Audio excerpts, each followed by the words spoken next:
Hello, and welcome to Brada Tales. Tonight, we're bringing you a selection of eerie stories paired with the soothing sound of rain to help you relax and drift off to sleep. Before diving into the atmosphere of suspense, leave a comment below letting us know where you're watching from and what time it is. If these stories send chills down your spine, don't forget to like, share, and subscribe.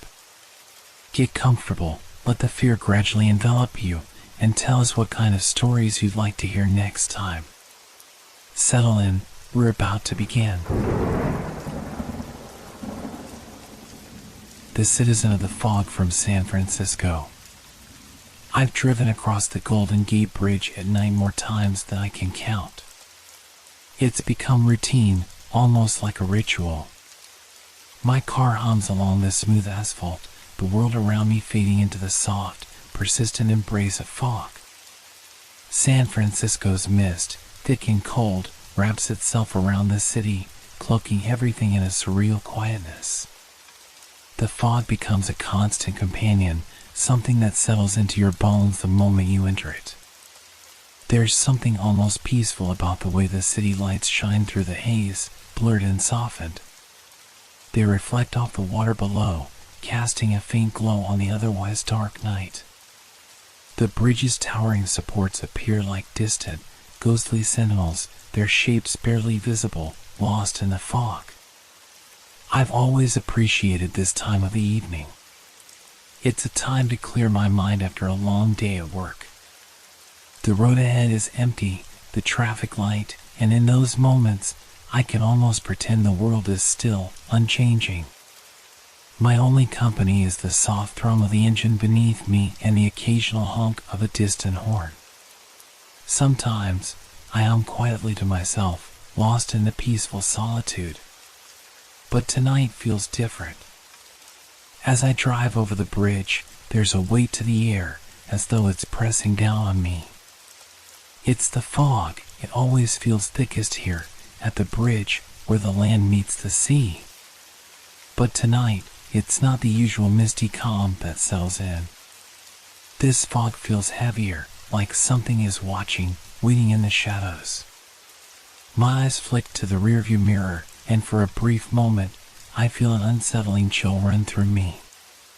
The road behind me is empty, just the dim lights of the bridge and the water reflecting them. But I can't shake the feeling. I adjust the mirror, trying to reassure myself that it's nothing.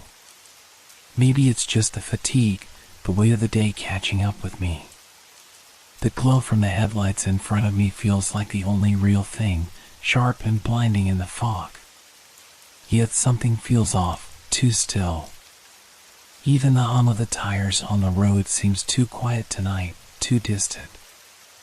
I glance out the side window, trying to focus on something, anything to break the unease settling in my chest. The lights ahead blur in the fog, their reflections stretched, distorted in the damp air. For a moment, I think I see something, just a flicker of movement at the edge of my vision. My heart skips, and I quickly turn my head to look. Nothing. The fog stretches endlessly, dark and impenetrable.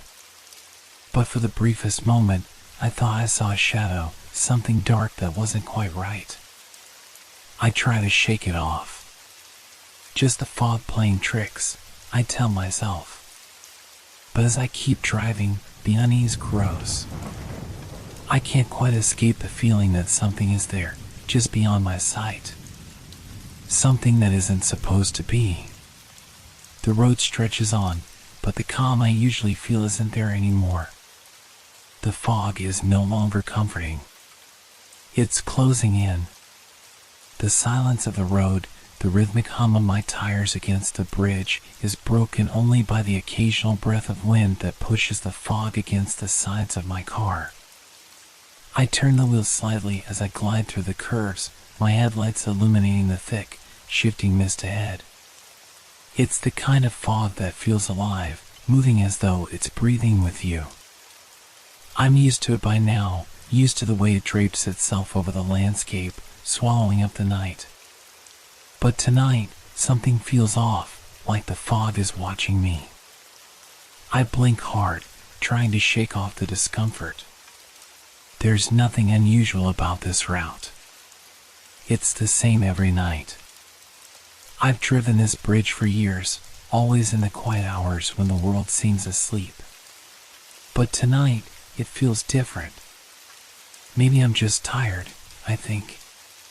Maybe I've just been overthinking the strange weight in the air, the quiet that stretches a little too long. Then, out of the corner of my eye, something moves. At first, it's just a flash, a shift in the fog. My breath catches, and I quickly glance to the right. The mist there seems to part momentarily, just enough to show a shadow, a figure, or maybe just a trick of the light.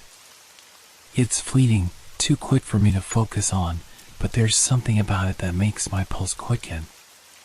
My grip tightens around the steering wheel.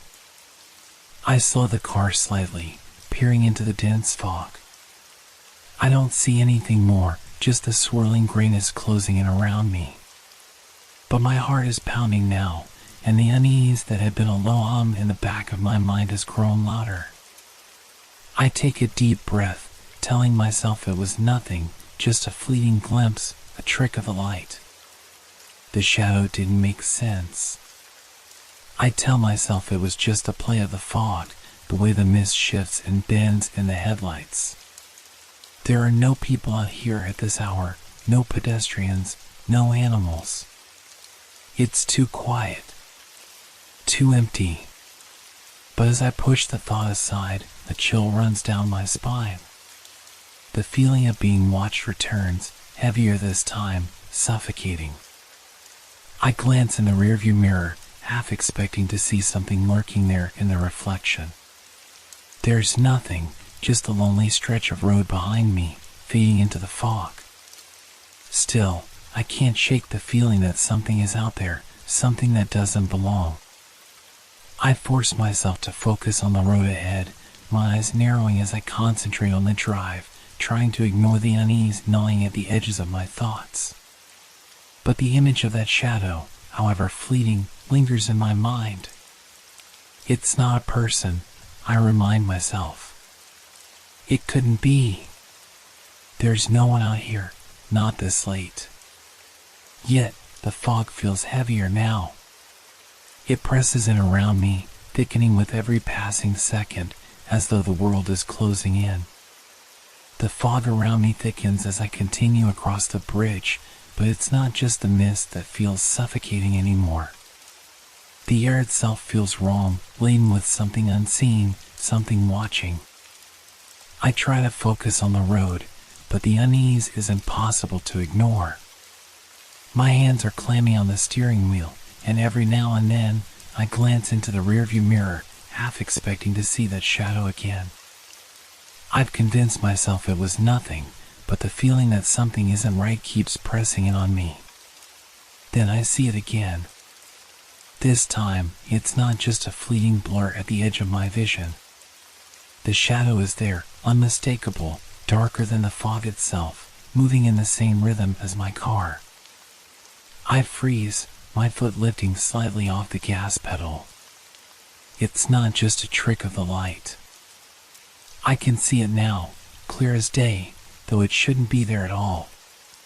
The shape is darker than the surrounding fog, a shifting presence that seems to stretch and bend with the mist. For a moment, it's almost like a silhouette, as if it's standing just behind my car, keeping pace with me. I check the mirror again, but there's nothing there. No person, no figure. Just the empty stretch of bridge behind me. My breath catches in my throat, but I quickly turn my attention back to the road ahead. I'm imagining it. I have to be. Maybe it's the fog playing tricks on me, or the exhaustion creeping in. But the uneasy sensation remains, gnawing at me, a quiet whisper in the back of my mind. I press the gas pedal down slightly, trying to shake the feeling, but the shadow isn't letting up. As I speed up, it keeps pace with me, as though it's moving with the car. It's no longer just a blur, it's a presence, something distinct, dark and shifting in the fog. My eyes dart from the rearview mirror to the side windows, but there's nothing I can see outside of the fog, nothing but the endless mist swirling around me. But I feel it. The hairs on the back of my neck rise. I grip the wheel harder, my knuckles turning white. The shadow doesn't disappear. It's still there, still following me, just out of sight, but there in the way the air feels heavier, the way the fog clings to the car like it's reaching for me. I force myself to breathe, steady my hands. It's nothing, I tell myself. It's just the fog. But the closer I drive toward the end of the bridge, the more I feel it, closer now, moving just behind me. I dare another glance in the rearview mirror. This time, I swear I see something, just for a fraction of a second, a dark figure that seems to be hanging back, just out of reach. It's there, and it's following. The thought hits me like a punch to the chest. It knows me. My heart begins to race, my pulse pounding in my ears. I glance quickly at the side window, half expecting to see something standing just outside, pressed against the glass. But there's nothing. Only the fog. The empty space beyond the windshield. And the undeniable feeling that something is with me. I press the accelerator harder, trying to outrun the sensation. But the car doesn't feel fast enough. It's as if the fog itself is closing in, suffocating the road, trapping me inside my car. My breath comes faster now, my thoughts scattered and frantic. I can't keep driving like this. I need to get off the bridge, away from this place, away from whatever is out there. But even as I think it, I know the shadow isn't just outside the car. It's inside my mind now, lingering there, filling the space with its weight. I take a deep breath, trying to steady my nerves. It's just the fog. That's all it is. My mind is playing tricks on me, twisting shadows into something they aren't. The tiredness from the long day is settling in, the kind of exhaustion that makes the mind wander, making you see things that aren't really there. I've heard it all before, the stories people tell about how the fog can make the world look different, how it can create shapes and figures in the mist that aren't real. Fog is a deceiver, a magician that bends light and shadows, warping everything. That's what's happening now. The mist is shifting, my mind is tired, and I'm simply imagining things. There's no shadow, no presence following me. Just the fog. I try to calm my racing thoughts, pressing my foot harder on the gas, the engine growling as I try to outrun the feeling. The fog seems to recede slightly ahead, but it's still there, a thick, suffocating blanket of white and gray, closing in from all sides. It's like the road ahead doesn't end, it just stretches on into a void. I force my hands to relax around the steering wheel. There's no reason to be scared. But despite my attempts to convince myself, the feeling of being watched grows stronger, more insistent. It's like a presence looming just behind me, pushing me forward. My eyes dart back to the rearview mirror again. The road is empty. The bridge stretches out in the distance, a seemingly endless expanse of fog and steel. There's no one there. No shadow, no figure. Just the mist, thick and relentless. Still, the sense that something is there, just beyond my sight, won't go away. I feel it in my chest, like the air itself is charged with something I can't name. My hands are starting to sweat again. I wipe them on my jeans, my grip tightening again on the wheel. I'm being irrational. That's all it is. The fog's messing with my head. I tell myself to focus on the road, to push past the anxiety, but my heart beats harder with every passing second. There's a tension in the air, a static charge that makes every corner of my body feel on edge. It's as though the fog isn't just a physical thing anymore. It feels like it's pressing on me, pushing against the car, against my mind. I try to rationalize, to silence the creeping dread, but it keeps coming back, louder, sharper. For a moment, I think I hear something, a soft tapping, a faint scraping sound against the car. I freeze, my breath caught in my throat. I glance at the side mirror. Nothing. No shadow, no figure. Just the fog swirling, thickening, as though the very world around me is closing in. It's all in my head, I remind myself. I've been driving for too long. I'm tired. It's just the fog playing tricks on me. There's no shadow. Nothing. I turn my head quickly, checking the rearview mirror again. Nothing. The road behind me is empty, like it's always been. But then, as I glance ahead, I swear I see something. A flicker, just at the edge of my vision, a fleeting movement in the fog. My heart skips. The shadow, it's there again. This time, it's closer. I can feel it, pressing in, following me with purpose. My chest tightens. The air feels colder now, heavier. No, I tell myself. No. This isn't real. It can't be. But even as I tell myself this, the feeling intensifies. The pressure in the car, the weight of something unseen but very much present. My breath comes in shallow gasps.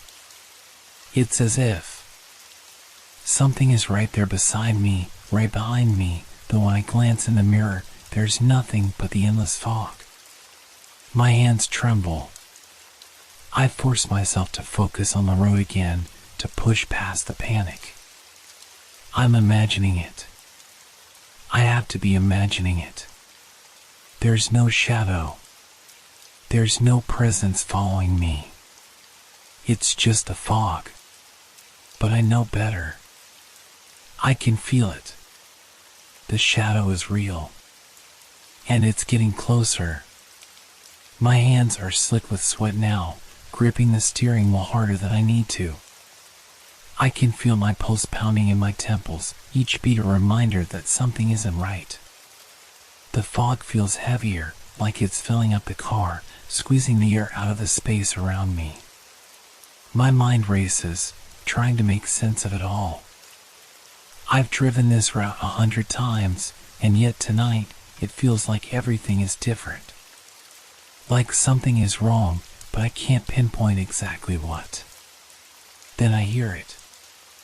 A soft thump. It's faint at first, almost drowned out by the hum of the engine and the whisper of the tires against the wet road. But it's there, unmistakable.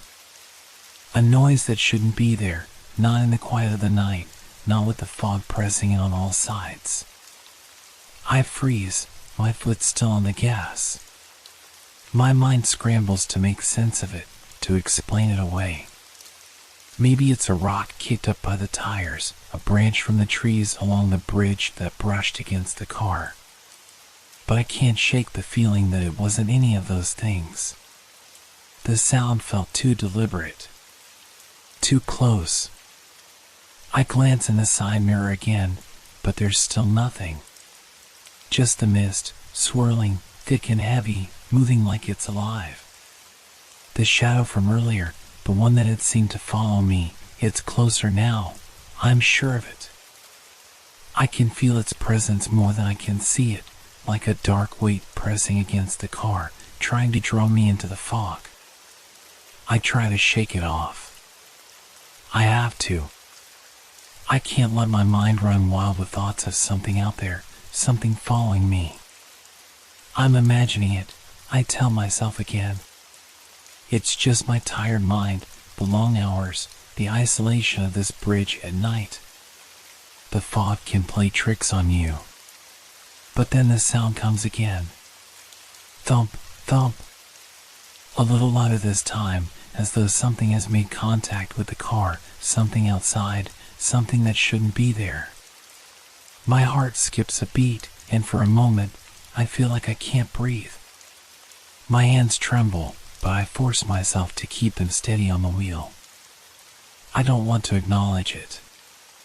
I don't want to admit that something is out there, something that shouldn't be.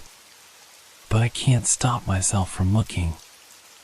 I can't stop myself from imagining the shadow, just beyond the reach of the headlights, creeping closer with every passing second. It's like it's drawing nearer, becoming more persistent, more determined to make itself known. I swear I can feel it pressing against the glass, its dark shape moving just outside my view, inching closer. I'm not imagining it anymore. It's real. It's here. I glance in the rearview mirror one more time, my breath caught in my throat. For a split second, I think I see something, just a flash of dark movement, almost imperceptible, but enough to make my stomach drop. The shadow. It's there, just behind me, keeping pace with the car. My heart starts to race in my chest, and I can't help but look around, searching for something, anything, to explain the feeling that's suffocating me. But there's nothing. The fog is as thick as ever, swallowing everything in its grasp. Then, another thump. It's louder this time, no longer a whisper, but a firm, deliberate sound. It hits the car with a force that sends a shock of panic through me. My breath comes out in a sharp gasp, and I grip the wheel tighter.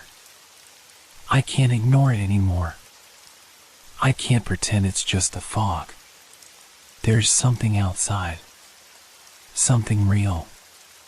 Something that wants to get inside. I accelerate, pushing the pedal down as far as it will go, desperate to break free from whatever is behind me, whatever is following me. But the shadow is still there, still keeping pace, and no matter how fast I go, it's right behind me, close enough now that I can feel its presence in every part of me. The thump comes again, a steady, rhythmic sound now, as though whatever it is has made contact with the car. I don't dare look again. I can't. But I know it's there, growing closer with each passing second. I'm not alone on this bridge. I never have been. And I'm not sure I can get away from it. I don't know how long I've been driving. Time feels strange now, as though it's stretching and distorting around me, bending in ways that don't make sense. My eyes flick constantly between the rearview mirror and the road ahead, but the fog, thick and impenetrable, swallows everything. The world beyond the windshield feels as if it's slipping away, and all I can focus on is the sensation of being followed, of something there, just out of sight. The thumps haven't stopped. They've become rhythmic now, a constant reminder of whatever is lurking just behind me. Every time they strike, my heart skips. Every time, I feel my stomach tighten, my throat constricting with fear. I can't ignore them. I can't pretend anymore. And now, the shadow isn't just a presence. It's something else. Something more real. It's following me, matching my every move. No longer does it flicker at the corner of my vision, no longer does it disappear when I glance away. This time, it stays. It stays close. I can feel it in the air, the weight of it, the heaviness that presses against the car, as if it's... Something is right there beside me, right behind me, though when I glance in the mirror, there's nothing but the endless fog. My hands tremble. I force myself to focus on the road again, to push past the panic. I'm imagining it. I have to be imagining it. There's no shadow. There's no presence following me. It's just the fog. But I know better. I can feel it. The shadow is real. And it's getting closer. My hands are slick with sweat now, gripping the steering wheel harder than I need to. I can feel my pulse pounding in my temples, each beat a reminder that something isn't right. The fog feels heavier, like it's filling up the car, squeezing the air out of the space around me. My mind races, trying to make sense of it all. I've driven this route 100 times, and yet tonight, it feels like everything is different. Like something is wrong, but I can't pinpoint exactly what. Then I hear it. A soft thump. It's faint at first, almost drowned out by the hum of the engine and the whisper of the tires against the wet road. But it's there, unmistakable. A noise that shouldn't be there, not in the quiet of the night, not with the fog pressing in on all sides. I freeze, my foot still on the gas. My mind scrambles to make sense of it, to explain it away. Maybe it's a rock kicked up by the tires, a branch from the trees along the bridge that brushed against the car. But I can't shake the feeling that it wasn't any of those things. The sound felt too deliberate. Too close. I glance in the side mirror again, but there's still nothing. Just the mist, swirling, thick and heavy, moving like it's alive. The shadow from earlier, the one that had seemed to follow me, it's closer now, I'm sure of it. I can feel its presence more than I can see it, like a dark weight pressing against the car, trying to draw me into the fog. I try to shake it off. I have to. I can't let my mind run wild with thoughts of something out there, something following me.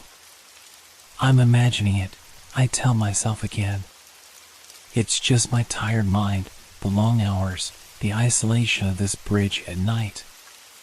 The fog can play tricks on you. But then the sound comes again. Thump, thump.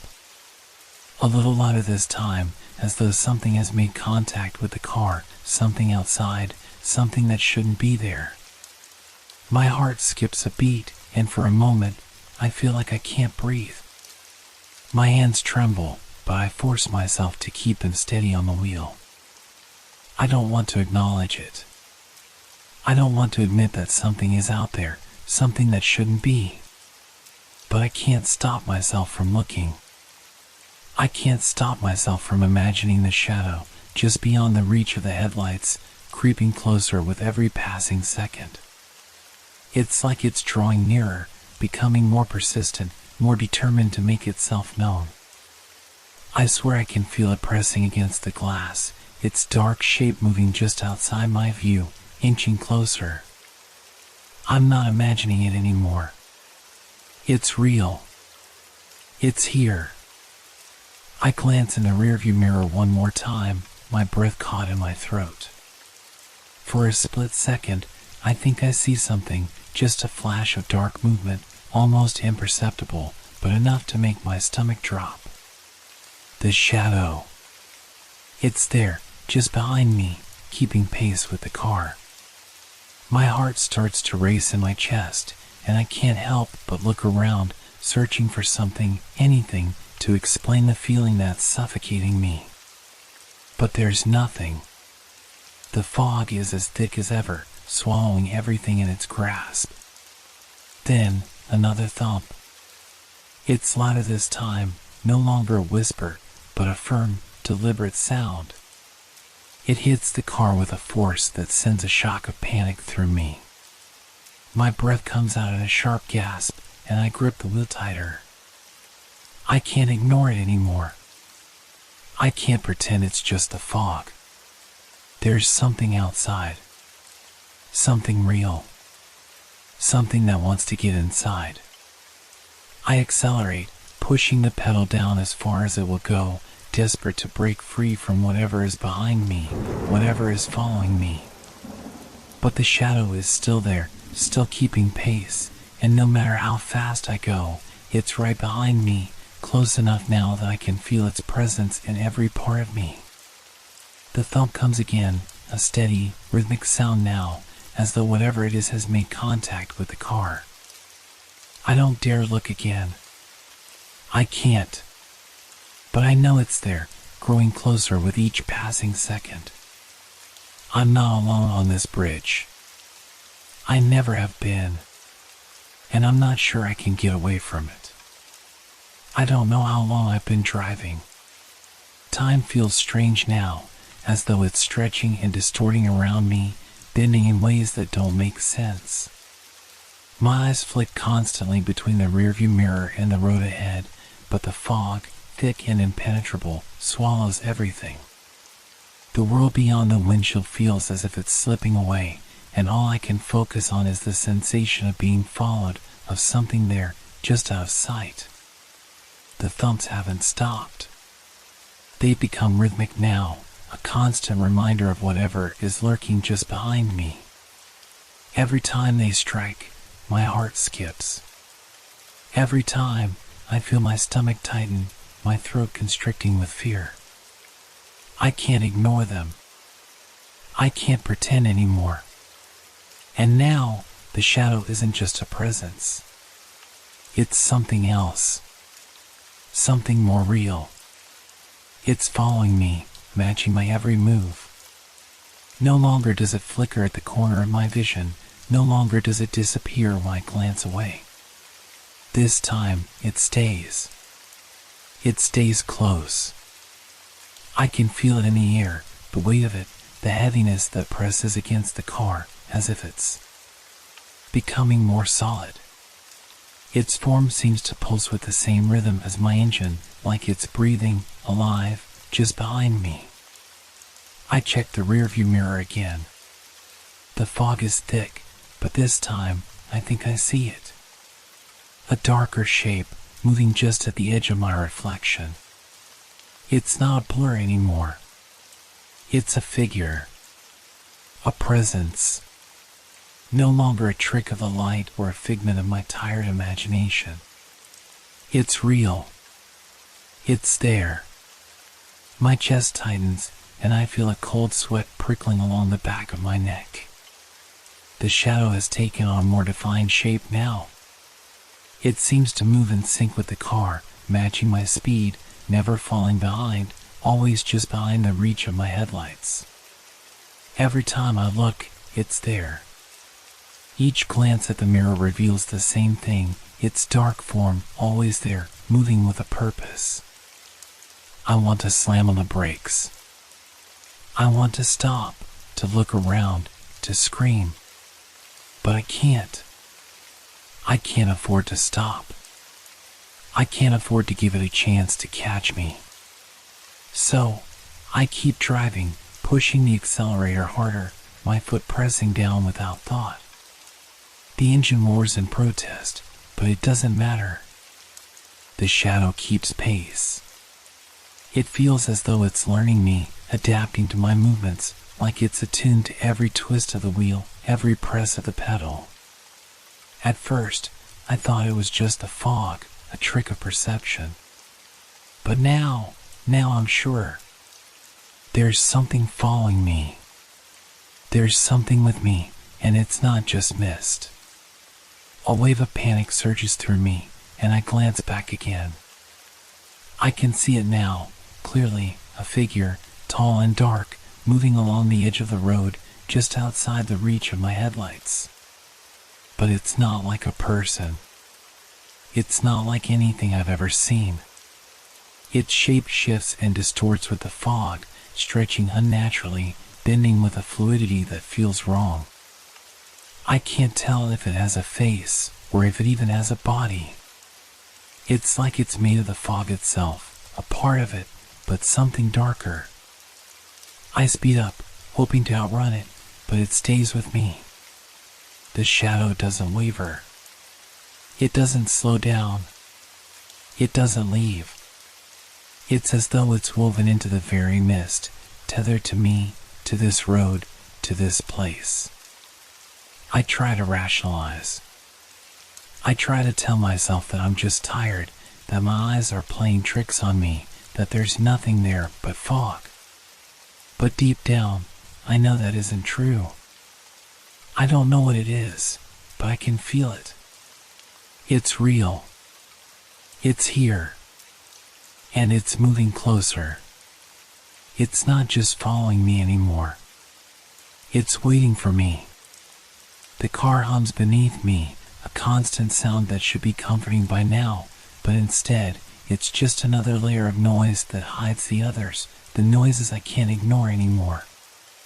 They're growing louder, more insistent, and with every passing moment, they make my heart pound harder, my chest tighten in a way I can't shake.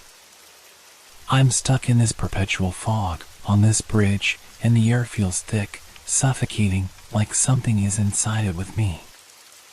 I try to focus on the road, to keep my eyes trained on the faint lights ahead, but each time I approach a stoplight, the sounds return. Thump. It's faint at first, like something tapping against the car, soft but unmistakable. It rattles the windows, sending a chill down my spine, but I tell myself that it's just the tires against the wet road, or maybe a bump in the bridge.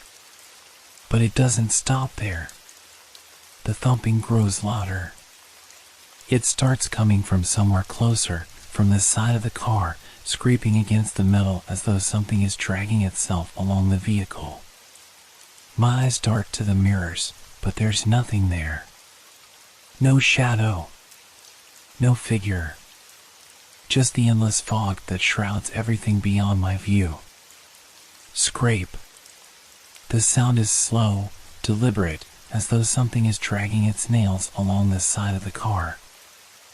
I can almost feel it, the rough, jagged scrape, as if it's pulling at the very fabric of the vehicle, trying to tear through the metal, to get inside.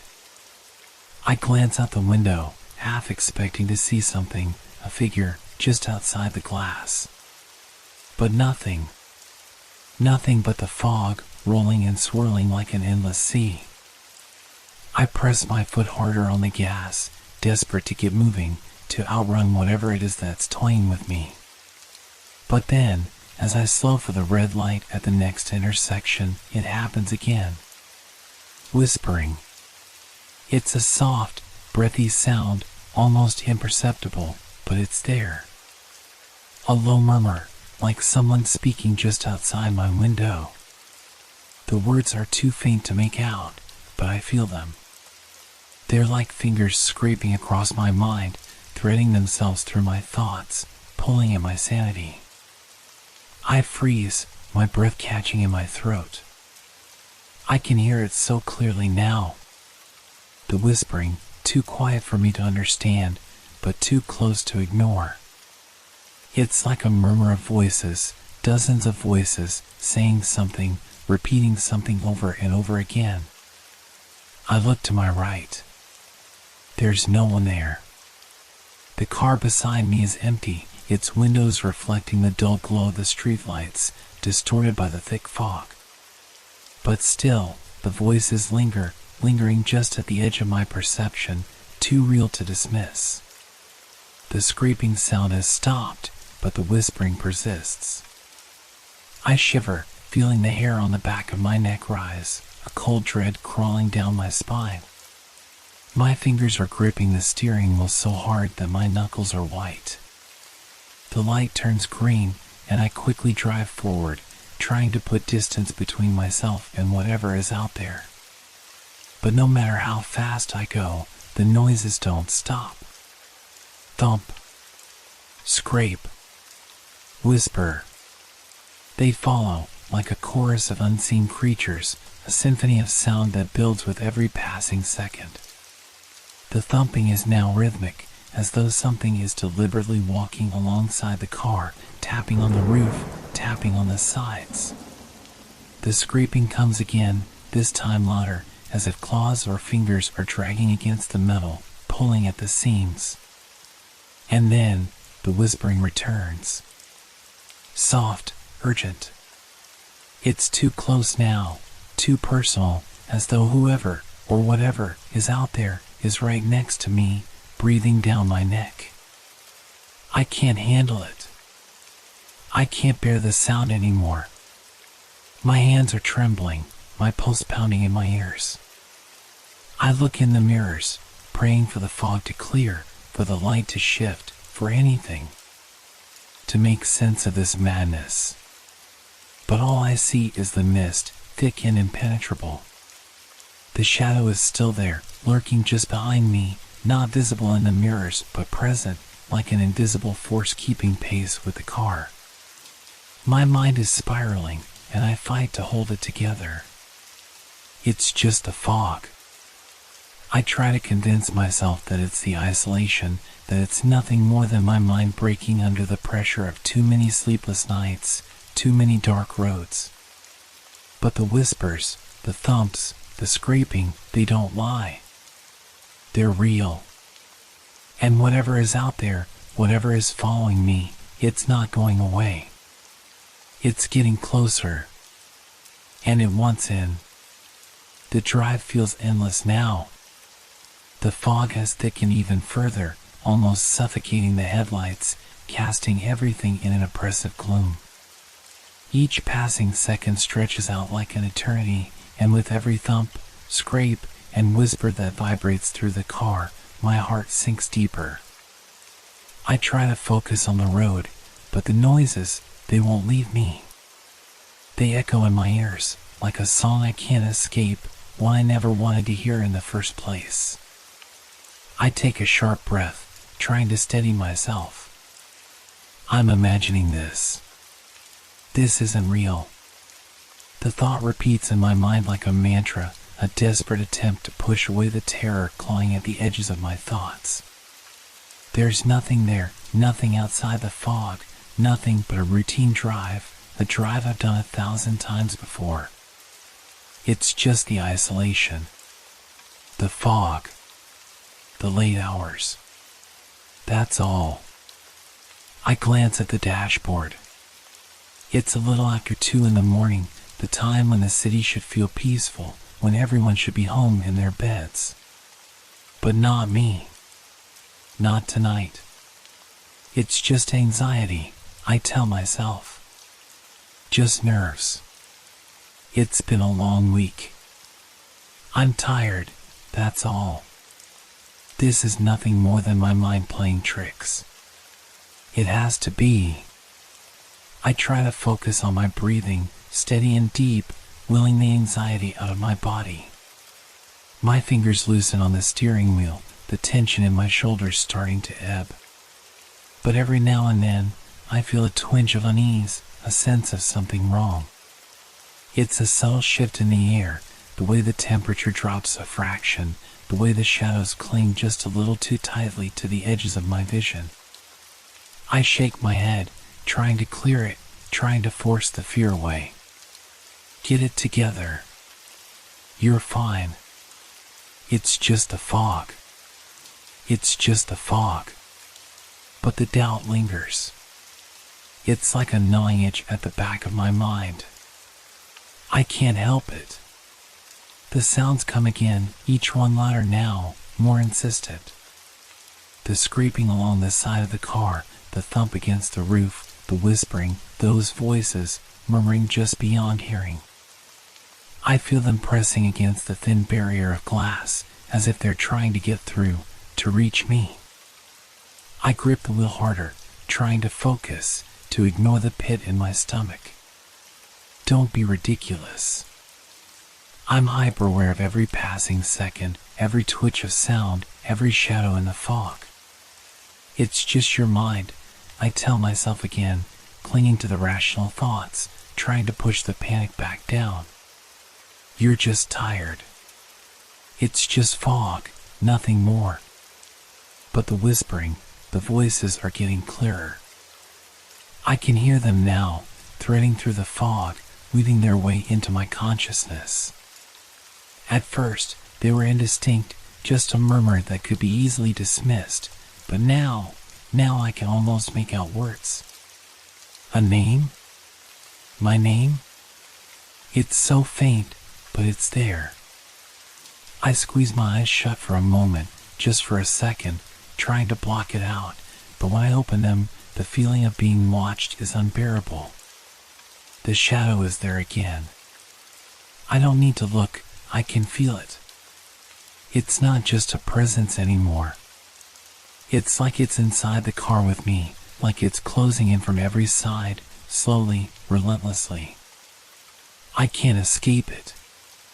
The more I try to rationalize, the more it feels like it's taking over, pushing against the walls of my mind. I force myself to look at the road ahead, to keep moving, to keep the car in motion, even though every instinct is screaming at me to stop, to pull over, to get out and run. But I know better. I've been down this road before. I've been scared before, and nothing's ever happened. This is just me being paranoid, I tell myself. It's the fog. It's nothing more.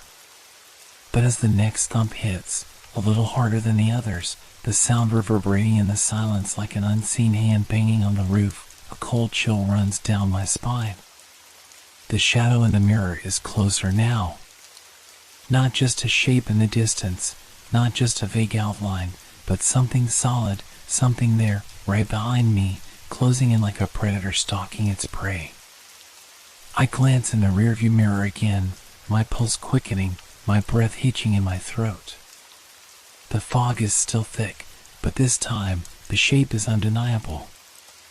I can see it now, clearer than ever before. A tall, dark figure, standing just out of the light, its features shifting, flickering in and out of focus like a bad television signal. It's not human. It doesn't look human. It's something else. Something other. I slam my foot down on the gas, accelerating, desperate to escape. But no matter how fast I go, the figure doesn't move. It stays with me. I can feel it. It's real. I'm not sure how long I've been driving. Time feels twisted, stretched in ways that make no sense.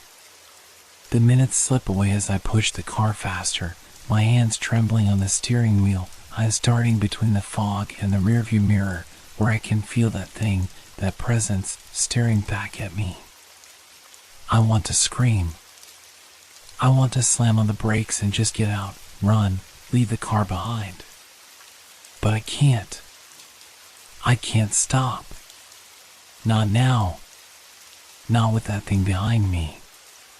My heart pounds in my chest, each beat a steady drum of panic. I glance in the rearview mirror again, but it's still there. That dark shape. It's getting closer. I can feel it. But this time, there's something different. Something more. I think I see a shift, a flicker at the edge of my vision, something moving in a way it didn't before. It's subtle at first. Almost imperceptible. Like the shadow is stretching, shifting in and out of shape. The edges blur and then tighten. The form, what I once thought was a vague, formless mass, is becoming more defined, more solid, like it's finally taking shape, like it's starting to become something. A silhouette that's no longer just a shadow in the fog, but something real. Something tangible. I glance quickly at the side mirror. Nothing. Just more fog. But I can still feel it. That shift. The weight of it. It's like it's closing in on me from all sides now, its presence pressing against the car, pushing in from the edges of the fog. I swallow hard, trying to force the panic down. It's just the fog. It's just the fog. But the rationalizations feel hollow now. The creeping dread that's been growing inside me all night is no longer something I can shove aside. My mind races, my thoughts spiraling, trying to grasp at any explanation. There's nothing here, nothing I can see, but it's there, with me, moving alongside me, getting closer. It's not an illusion. Not a trick of the light. Something is out there, something that's changing, something that's aware of me. I look at the road ahead, forcing my focus back onto the driving, but the more I do, the more I feel something just beyond my peripheral vision. It's moving. And it's watching.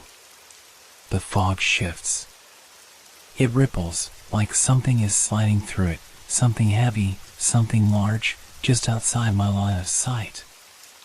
My stomach lurches, and I instinctively glance to the right. There's nothing but a dark blur. But it's moving, just out of the corner of my eye, moving along the edge of the car. I can't see it clearly, but I can feel its movement, like something brushing against the side of the vehicle. My breath catches in my throat. I can't explain it, can't make sense of it. But I know what I felt. I look again at the rearview mirror, my hands gripping the wheel so tight I'm sure my fingers are turning white. This time, the shadow is no longer vague, no longer a distant shape. I can see it clearly, like it's coming into focus, shifting from something amorphous into something with form, something more defined. It's tall, taller than any person should be, and it's dark, so dark that the surrounding fog seems to fade around it. It doesn't reflect the light from my headlights, doesn't absorb it, but grows in the absence of it. A figure with no face, but somehow it feels like it's staring directly at me. My pulse quickens as I watch it. Its edges pulse, as if it's breathing, as if it's alive, its form undulating with the rhythm of my own breath. It's getting closer, getting bigger, and it's moving in sync with me. I accelerate, but it's still there. Faster. I drive faster, hoping the distance will shake it off, but the shape stays with me. No matter how fast I go, it never fades. And now, the shape is shifting again. I can see it more clearly, the features beginning to form. It's wrong.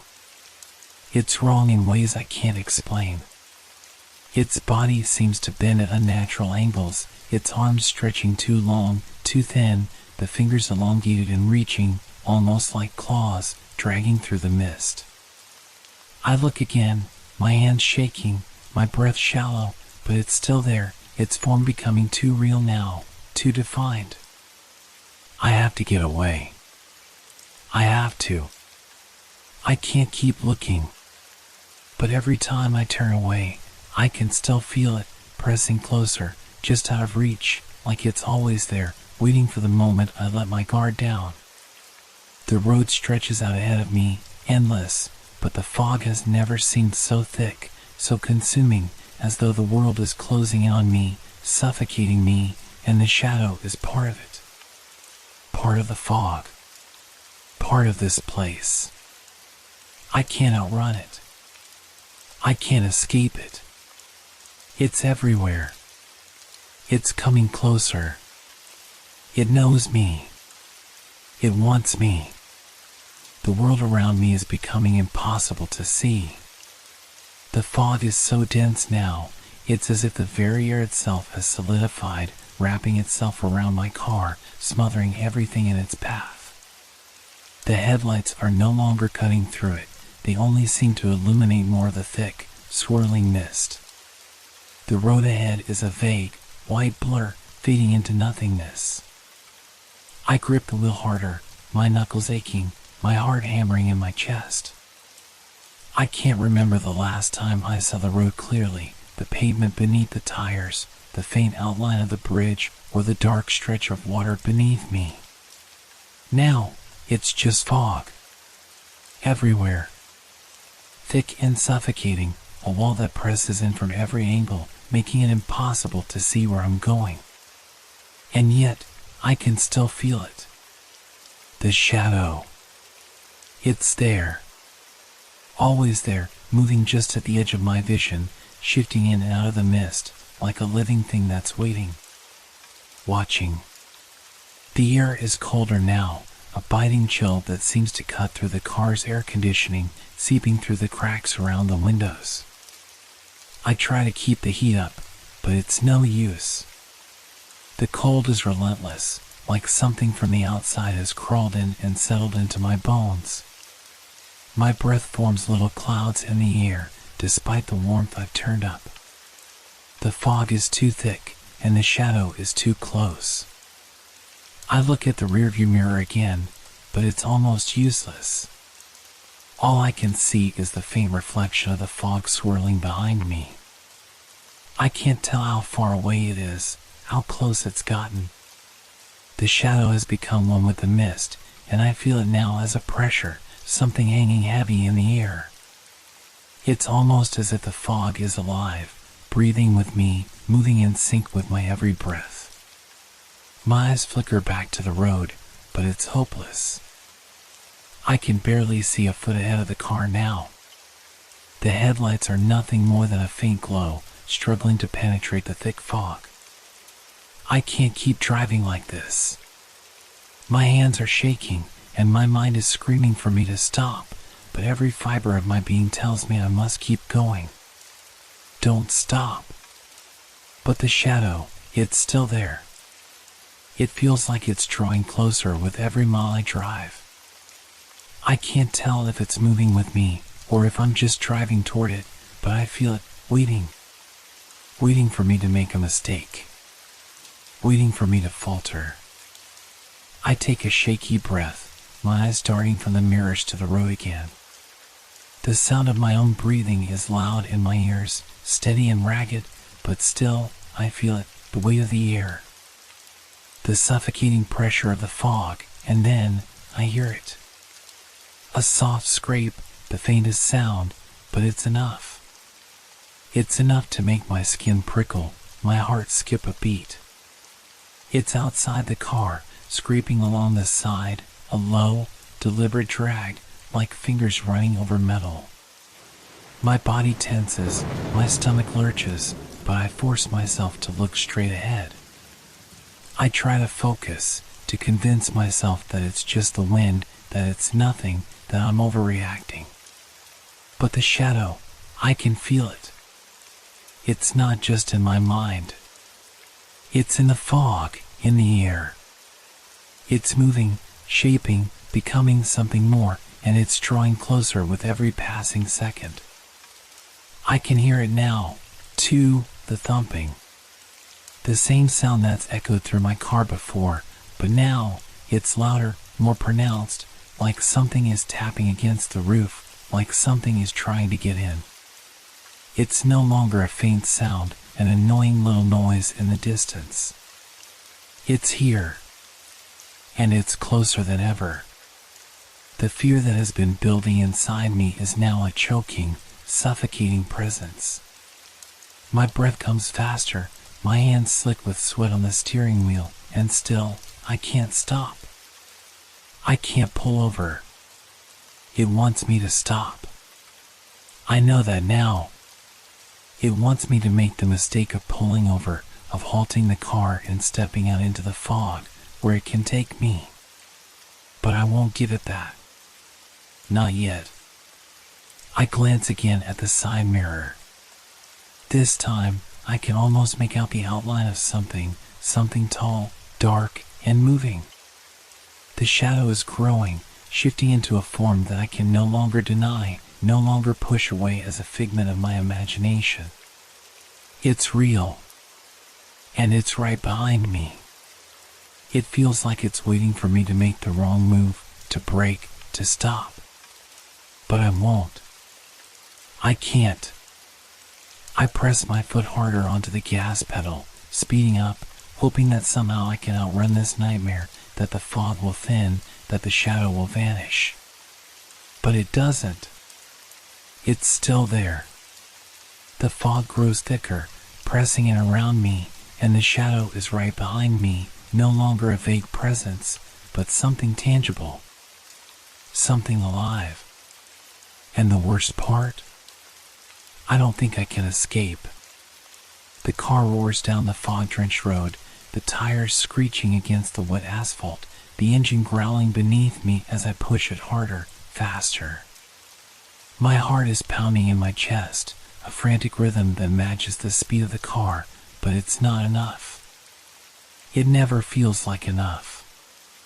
The shadow is still there, always there, in my mirrors, in my periphery. It's just out of reach, but it's following me, relentless, as if it's tied to the very fog itself. No matter how fast I go, it stays with me, drawing closer with each passing second. I glance at the speedometer, 80 miles an hour. My hands are trembling, but my grip on the wheel is tight, too tight. The fog around me is thick, suffocating. The headlights only illuminate a faint wall of white that seems to close in with every turn. I can't see anything ahead, nothing but swirling mist. But I know the shadow is out there. I can feel it. I push my foot down harder, feeling the car lurch forward, the engine roaring louder as the speed climbs. It's not enough. It's never enough. My breath is coming in short gasps now, each exhale fogging up the windows. The shadow in the rearview mirror is growing larger, darker, like it's not just following me but closing in, inching closer and closer, as if it's determined to catch up with me, to consume me. It's not just the fog anymore. The shadow feels like it's alive, like it's thinking, moving with purpose. Every glance back makes it seem more real, more solid, and my fear spikes with each passing moment. I turn the wheel sharply, trying to cut a tight corner, but the fog around me shifts, bends unnaturally, warping the world. The road twists and curls, but I can't make out the path ahead. I squint, eyes straining, but the mist obscures everything. The world feels smaller now, like the fog is closing in on me, pushing me to the edge of something I can't see. And the shadow, it's getting closer. I can hear the thump again, faint at first, like something soft tapping against the car, but it's growing louder now. Closer. The sound is almost rhythmic, methodical. It's as if the shadow is trying to communicate with me, to pull me into its grasp. It's not just a shadow anymore. It's aware. I slam my foot on the accelerator, feeling the car lunge forward, the tires biting the wet road, but still, that tapping, that scraping sound continues. It's coming from the sides now, a dull scrape against the metal, as if something is dragging along the car, trying to reach in, trying to get inside. I'm not imagining this. I'm not. The fog, the shadow, the sounds, it's all too real. But what is it? What am I running from? The answer eludes me, slipping through my mind like water. I try to focus, try to think, but panic is rising inside me, making everything blur. My vision, my thoughts, the world around me, everything feels like it's closing in. I risk another glance at the rearview mirror, and that's when I see it more clearly. The shadow is no longer just a shifting blur. It's tall, towering, moving in a way that no human being ever could. The arms, thin, elongated, stretching unnaturally, as though they're made of the fog itself, move in slow, deliberate motions. And the head. It has no face, just a dark void, but the shape of it is unmistakable. A figure, humanoid, but wrong. It's gaining on me. The car feels too small now, like it's a fragile shell against a force far greater than anything I can understand. I push the car harder, my foot pressing so deeply into the accelerator that the engine sounds like it's about to explode. But even at over 90 miles an hour, the shadow remains just behind me, never fading. I'm trapped in a nightmare of my own making. I slam my hands against the wheel, desperate, trying to clear my mind. Think. What can I do? What can I do to stop this? There's nothing. No answers. No escape. I pull into a turn, hoping to lose it in the curves of the road, but the fog, it bends with me. It shifts, undulating like a living thing, a smothering wall that refuses to let me go. And the shadow, it's still there, right on my tail, mirroring my every move, drawing closer. It's no longer in the mirrors. It's next to me. I feel it pressing against the car. Something scraping along the sides, claws, or what I can only imagine are claws, gouging through the fog, dragging along the vehicle like it's marking its territory, asserting its presence. I'm losing control. The fear, the speed, the uncertainty. It's too much.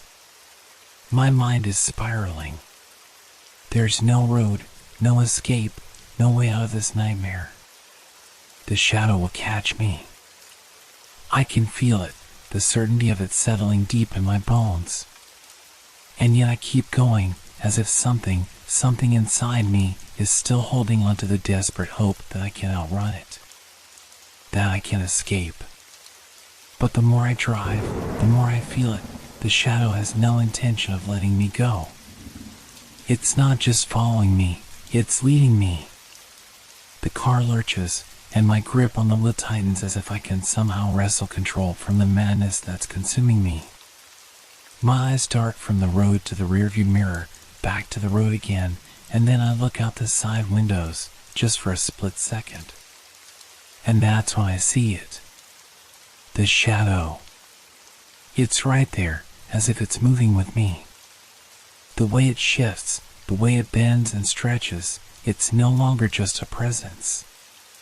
It's reacting to me, responding to my every move, my every turn, my every breath. I feel it, a pressure against the side of the car, a constant, suffocating weight, like it's trying to push through the fog to get to me. The fog is no longer just a barrier between us, it's merging with the shadow. They are one now, indistinguishable from each other.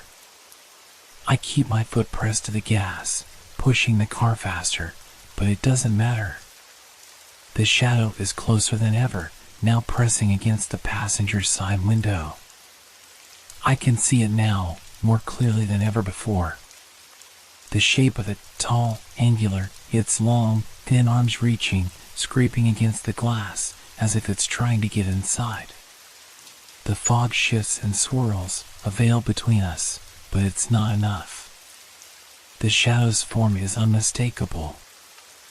I can see the outline of its fingers stretching across the window, the grotesque, elongated claws dragging, leaving behind an eerie scrape against the glass. It's mimicking me.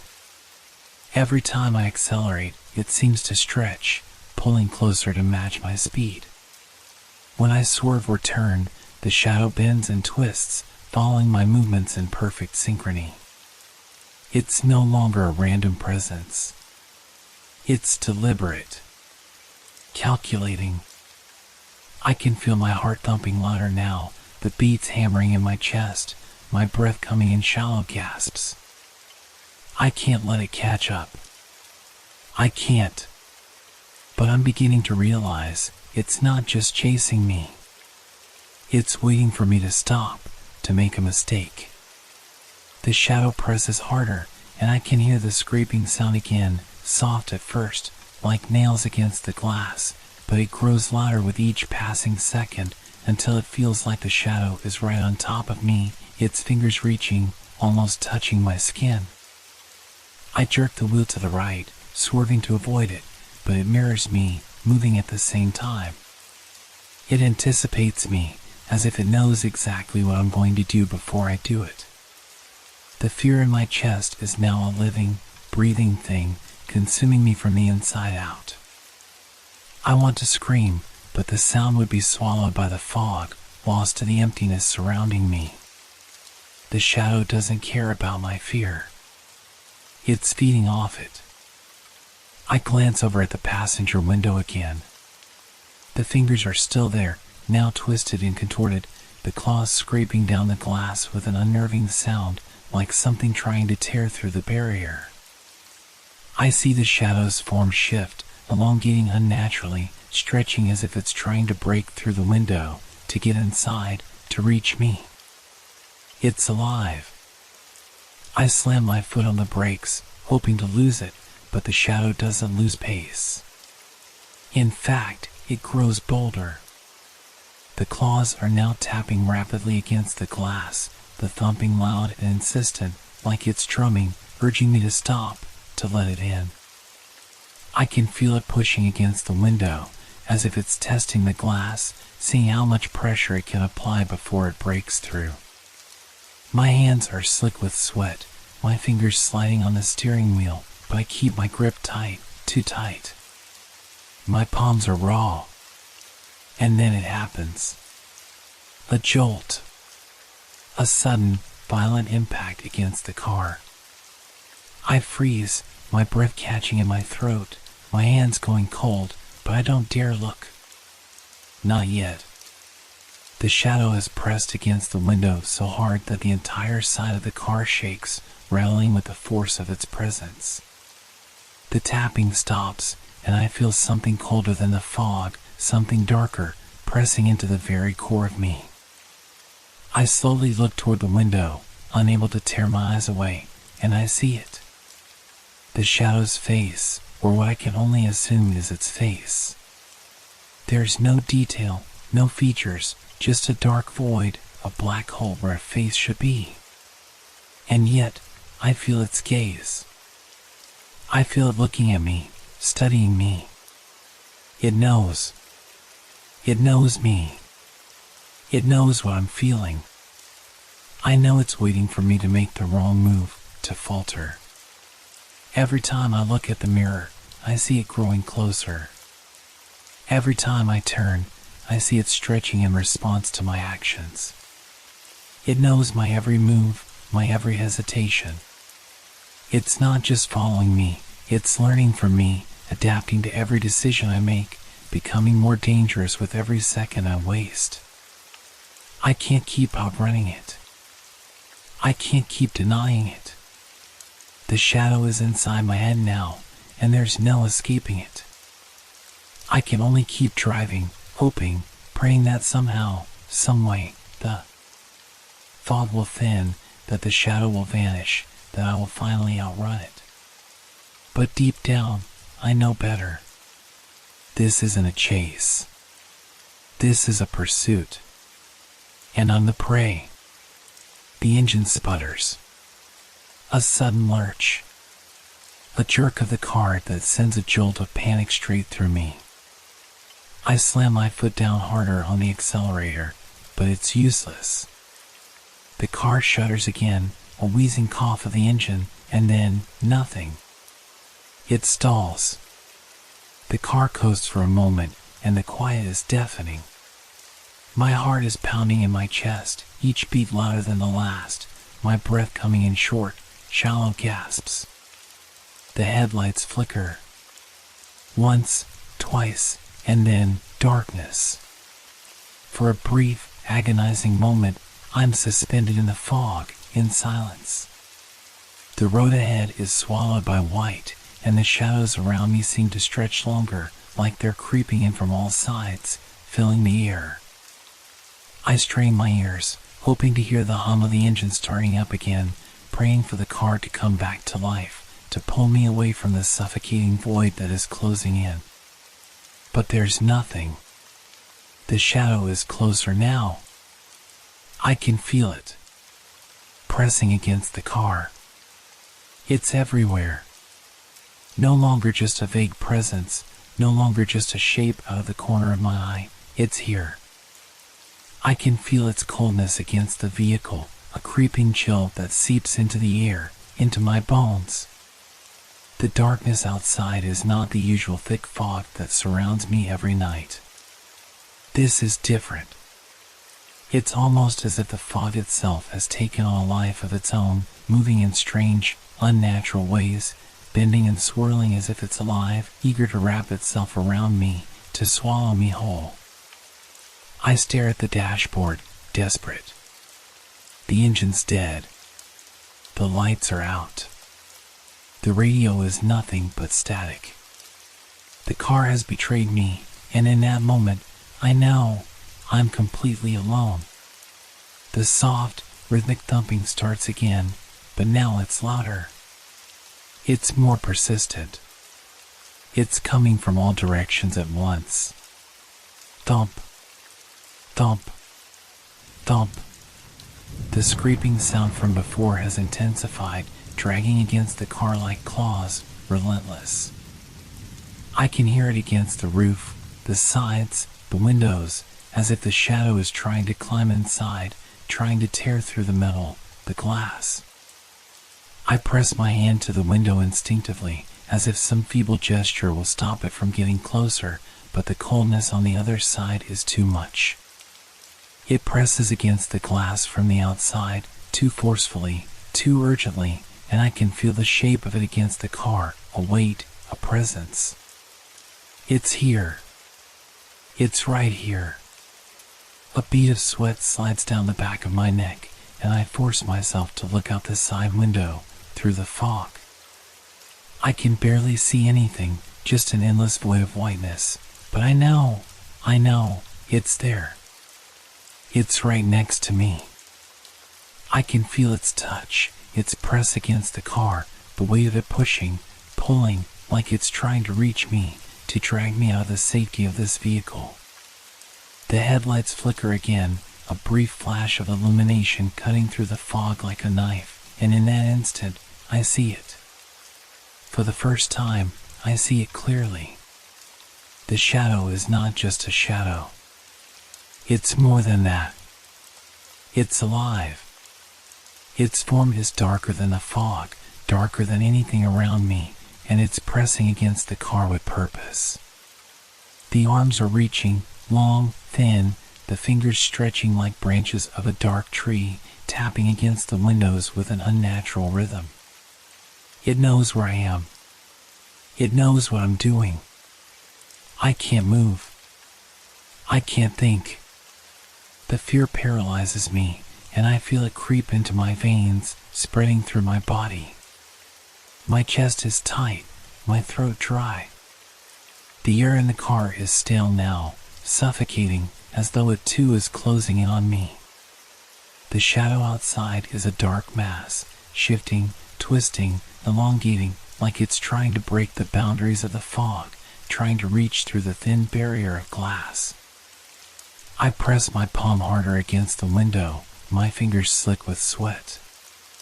The coldness outside intensifies, and I feel it pressing closer, trying to push inside. The tapping, the scraping, the dragging, it's getting louder, closer. I try to start the car again, my hand shaking as I turn the key, but nothing. The engine doesn't even turn over. The dashboard flickers for a moment, the lights dimming, and I hear a sound that makes my blood run cold, a low, guttural growl like the rumble of distant thunder, but somehow closer, much closer. I glance in the rearview mirror, unable to stop myself. And there it is. The shadow is no longer just outside the car. It's inside my head, a blackened void, stretching over the edges of my vision, crowding out everything else.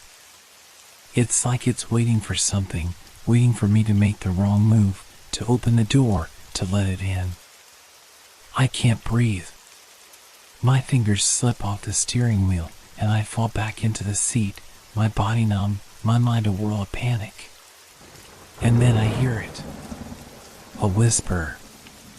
Faint, but unmistakable. A voice. A voice that doesn't belong to anyone living. It's not the wind. It's not the fog. It's not the radio. It's the shadow. And it's speaking to me. The fog is no longer just an obstacle. It's a living thing, a creeping mass that consumes everything in its path. The air is thick, suffocating, as if the fog itself has come alive, crawling through the cracks in the car, pressing against the windows like 1,000 cold fingers. I try to peer out the windshield, but it's no use. The world is swallowed up by the white mist, an impenetrable curtain that blurs everything, reducing the road to nothing but a haze of gray. The headlights flicker in vain, their weak beams swallowed by the ever-thickening fog. Every second feels like a lifetime, and yet time itself seems to warp, as if the fog has bent it into something unrecognizable. I press my face against the window, squinting through the swirling mists, hoping, praying for something, anything that will offer me some sense of direction, some sign that I haven't completely lost my way. But there's nothing.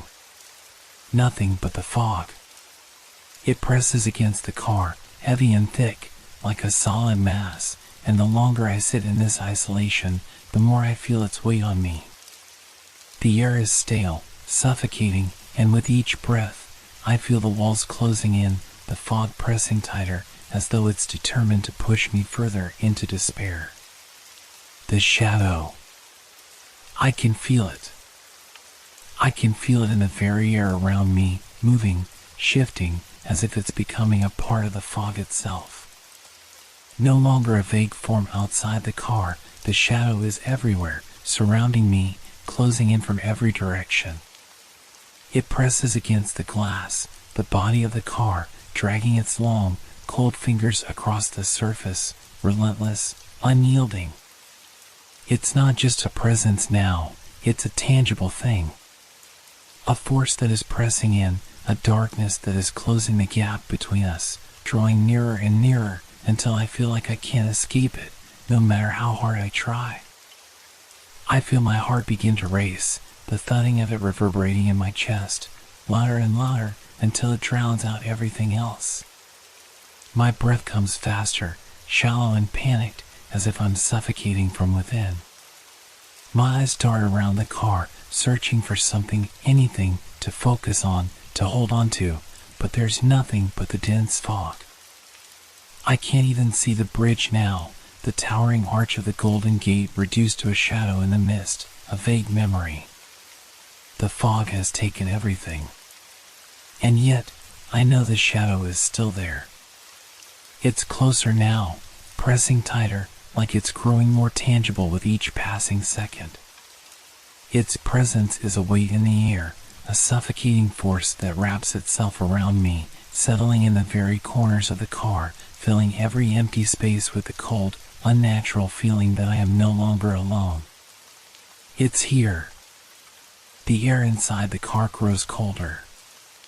My fingers ache, frozen to the bone as I grip the steering wheel, trying to will the car to start, to escape, but it's useless. The car won't move. The engine lies dead, silent, as if the fog has claimed it, too, along with my only means of escape. I can't see anything beyond the mist. It feels like the fog has swallowed the world whole, reduced everything to a featureless void. No landmarks. No direction. Just an endless sea of white, an oppressive nothingness that stretches on forever. And then, I hear it. A sound, like the distant scraping of nails against metal. Soft at first, like a whisper through the fog, but growing louder, closer. The scraping intensifies, becoming a slow, deliberate drag. It's coming from outside the car, moving around the vehicle, shifting in the fog. It's circling me. The shadow. It's closer than it's ever been. I can feel it pressing against the windows, the darkness expanding, consuming the fog, until it feels as though the car is being engulfed by it. The scratching sound increases, like something dragging itself across the roof, the windows, the sides, as if it's trying to tear through the car, to reach me, to pull me out. The fog thickens, swirling faster, twisting, distorting, and the sensation of the shadow becomes unbearable, almost suffocating. It's not just outside anymore. It's inside my mind, inside the very air I'm breathing, filling the space around me with its cold, unrelenting presence. I can feel its cold fingers against the glass. I can hear its movements in the silence. It's real. And it's coming for me. I try to calm my breathing, but it's impossible. My chest is tight, the air too thick, too heavy. I can feel the fog seeping into the car, its chill creeping through the cracks, making the air even colder. The fog is alive now, a living thing that moves with purpose. It's no longer just a weather phenomenon. It's a force, a predator, and I am its prey. The shadow presses harder, its form a blur against the glass, stretching, reaching, as if it's trying to break through. I can hear the scraping again, louder, closer. It feels like the very walls of the car are about to give way, like the shadow is going to burst through the windows and drag me out into the fog. I am paralyzed, frozen in place, unable to do anything but wait for it to come, to claim me, to take me into the fog where I will disappear, like so many before me. The fog thickens. The shadow grows. And there's nothing left but the darkness. I don't know how long I've been driving, my foot pressing the accelerator down so hard I can feel the engine struggling beneath me. The headlights flicker erratically, and the fog is thicker than it's ever been, a blanket of white that seems to close in around me, swallowing the world. The only thing that remains is the desperate sound of my own heartbeat, pounding in my ears. Just drive. Keep driving. I repeat it to myself like a mantra, hoping that somehow, if I just drive fast enough, I'll outrun this thing. I don't know what it is. I don't know where it came from, but I know that it won't stop until it gets what it wants. I glance into the rearview mirror, my eyes wide, my pulse quickening. I've been trying to lose it for miles, but the shadow is still there, creeping up behind me, staying just a few feet away, matching my speed. No matter how fast I go, no matter how many turns I take, it's always there, its presence like a weight pressing down on me, pulling me back into the fog. I glance at the road ahead. The fog is a wall now, thick and unforgiving, stretching in every direction like an endless void. The world is closing in on me, and with every second, it feels like there's less and less room to breathe. The shadow is no longer a distant figure, no longer just a flicker in the corner of my eye. It's everywhere. It's in the fog. It's in the car. It's inside my head. I try to control my breathing, but it's impossible. My chest feels tight, like there's no air left in the car. The coldness is seeping in through every crack, through every seam. The fog is alive. I can feel it pressing against the windows, the roof, the sides of the car. The fog is with me, pulling me closer to the shadow, dragging me down into something I can't understand. I slam my foot down harder on the accelerator, pushing the car faster, as if speed alone will save me. But as I look up, my heart drops into my stomach. It's closer. The shadow is no longer just behind me, hovering in my rearview mirror. It's pressed up against the back window, its form a dark silhouette in the haze of the fog. I can see its outline now, its limbs stretching, impossibly long, bending at angles that don't make sense, scraping against the car, the glass rattling with each drag of its fingers. I can't tell where the fog ends and the shadow begins. It's as if they've become one, entwined, connected in some way I don't understand. My hands grip the steering wheel so tightly my knuckles are white, but it's not enough. The shadow is closing in, not just on the car, but on me. Its presence is suffocating, like it's pressing into the very space I'm occupying, folding the world around me into its darkness. I glance at the speedometer. I'm going nearly 90 miles per hour, faster than I've ever driven across the bridge. But it's useless. The shadow stays right on my tail, relentless, as if it's drawing power from the fog itself.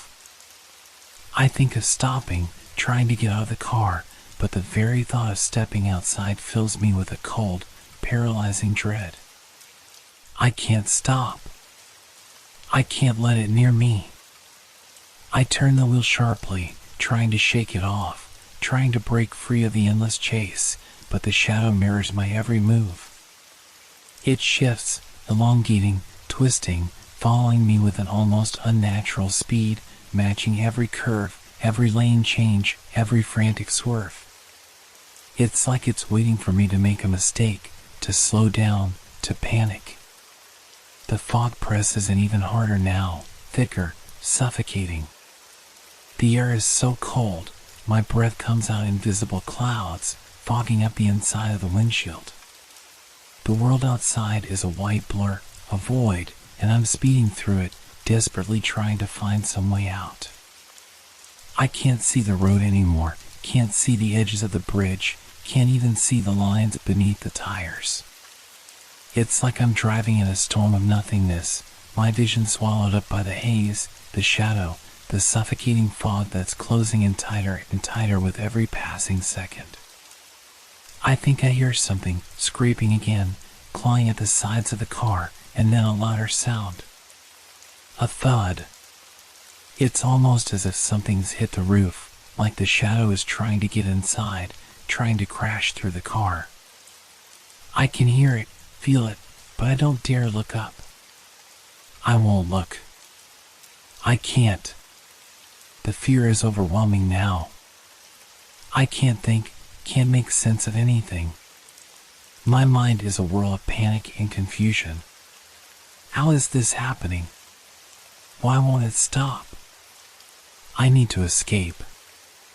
I need to get out of here. But every turn I make, every attempt to outrun it, only brings me closer to the edge of whatever this is, closer to the edge of the fog, the shadow, the thing that's been chasing me through the night. My pulse is a drumbeat in my ears, drowning out everything else. The shadow is closer now, pressing against the windows. I can feel it, the cold, the dread, the weight of it against the car. It's so close. I think it's touching me. I can't breathe. The fog is swallowing me whole. The shadow is here, right beside me. There's nowhere left to go. And that's when I realize I'm not trying to escape the shadow anymore. I'm trying to escape myself. The sound is unmistakable. At first, it's a soft tap, quiet, almost delicate, like fingers tapping on the glass. But then it comes again, louder, more insistent. Tap, tap, tap, a rhythm, a pattern, as if someone is trying to get my attention, but from the other side of the glass. I jerk my head to the side, eyes wide, scanning the windows frantically, but there's nothing. No one. Just the fog, thick and oppressive, curling and shifting like a living thing around the car. I grip the steering wheel so tightly that my hands are shaking. My breath comes in shallow gasps, fogging up the windshield in rapid bursts. The world outside is a blur of white, distorted by the constant shifting of the fog, and yet I feel it. The presence. I can feel it pressing against the car, seeping in through the cracks, as if the fog itself is trying to break through. But it's not just the fog anymore. It's something else. Something worse. The tapping on the windows comes again, this time louder, more urgent. Tap, tap, tap. The sound reverberates through the metal, rattling the car like a bone-jarring echo, as though something is trying to claw its way inside. I look to my side window, nothing. Just the thick fog. Then the back window, nothing, just the fog. But I feel it. I feel it against the glass. It's here. I take a deep breath, my chest tight with fear, and I look again, this time at the driver's side window. A hand. Or something like a hand. It's not solid, not human, but I see it. The outline of long, dark fingers clawing at the glass, dragging against it with a slow, deliberate motion. The fingers stretch and twist, far longer than they should be, bending at unnatural angles as they scrape across the surface of a window.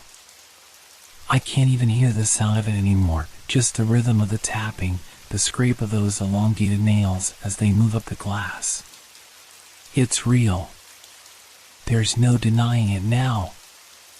I've been trying to convince myself for so long that this is just my mind playing tricks, that this is just some figment of my imagination brought on by the stress, the isolation, the fog.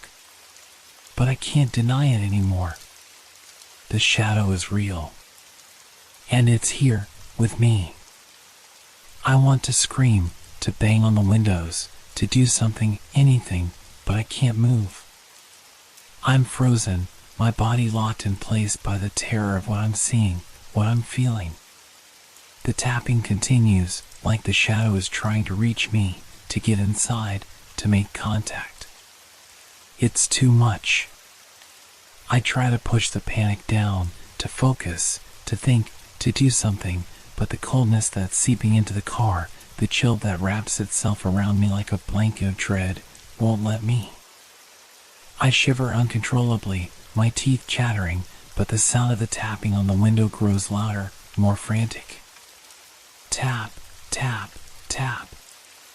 It's coming from everywhere now, all around me, on every window, as if the shadow is circling the car, trying to tear through, to get inside. The fog is so thick, I can't even see the other side of the bridge anymore. It's just me, the car, and the shadow, and I know, deep down, that there's no escape. There's nowhere to run. I slam my foot down harder on the accelerator, the car lurching forward, but it feels like the wheels are stuck in place, as if the road has melted into the fog, swallowed up by it, leaving me nowhere to go. The car moves forward, but it's like I'm driving through mud, slow, sluggish, as if the world itself is pushing back, trying to keep me in place. I glance out the side window again, my heart skipping a beat when I see the shadow move, shift, just beyond the glass. It's no longer just a vague outline. It's familiar now. The shape of it, the way it moves, it's like a person, but not quite. It's a distortion, an absence, a shadow that stretches and twists in ways no human body could. And then, I see the hand again. It's closer. I can see the long fingers clearly now, too clearly, clawing at the glass, dragging down in slow, deliberate strokes. The nails are long, black, gleaming in the dim light, scraping against the window with a noise that sends a jolt of ice through my veins. I can't look away. It's like I'm hypnotized by it, paralyzed by the horror of what's happening, what's about to happen. I press the brakes, trying to stop, to escape, but the car jerks forward as if it's being pulled by an invisible force. And then, the tapping stops. For a moment, the car is silent, the only sound my ragged breathing, the low hum of the engine. The fog presses against the glass, the world outside still a white void. But the shadow is still there. I can feel it, watching me, waiting for something. It's no longer just tapping on the windows. It's waiting for me to do something. To make a mistake. I look back out the window, my heart in my throat, and I see it. The hand is gone. But the shadow, it's closer. So much closer. And now, I can see its face. It's not a face, not really. It's a thing. A shape. A dark, distorted mask of shifting shadows, with eyes that seem to glow with an unnatural light, a cold, soulless light that seems to pierce through the fog. The eyes lock onto mine, and I feel the cold grip of terror seize my chest. It's real. And it wants something. I don't know what. But I know I can't outrun it. I can't hide from it. The shadow is here, with me.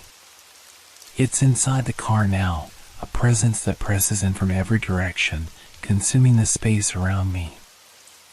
I am trapped, and I have no idea what it will do next. I can't move. I don't even know if I'm breathing anymore or if I'm just trapped in this suffocating moment. The shadow, the entity, whatever it is, it's here. It's in the car with me, pressing against the glass, waiting. I can feel its presence as if it's somehow inside me, crawling under my skin, making my veins run cold. The fog is thick, but I can feel it, that pull, that suffocating weight that I can't escape. The face I saw earlier, was it really a face, is gone now, but the eyes are still there. They're there. I can't see them in the way you see a person's eyes. They're wrong, too bright, too unnatural.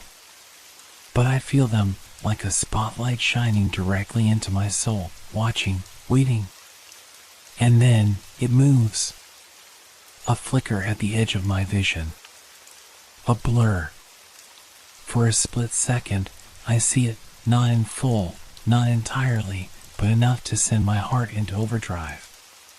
The fog seems to part around it, creating an eerie silhouette, a dark figure that moves with unnatural fluidity. It's a shape, yes, but not a shape I can define. It's more like an absence, a black hole in the mist, something that shouldn't be there but is. It shifts in and out of the fog like it's made of the very air itself, a shadow caught in the wind.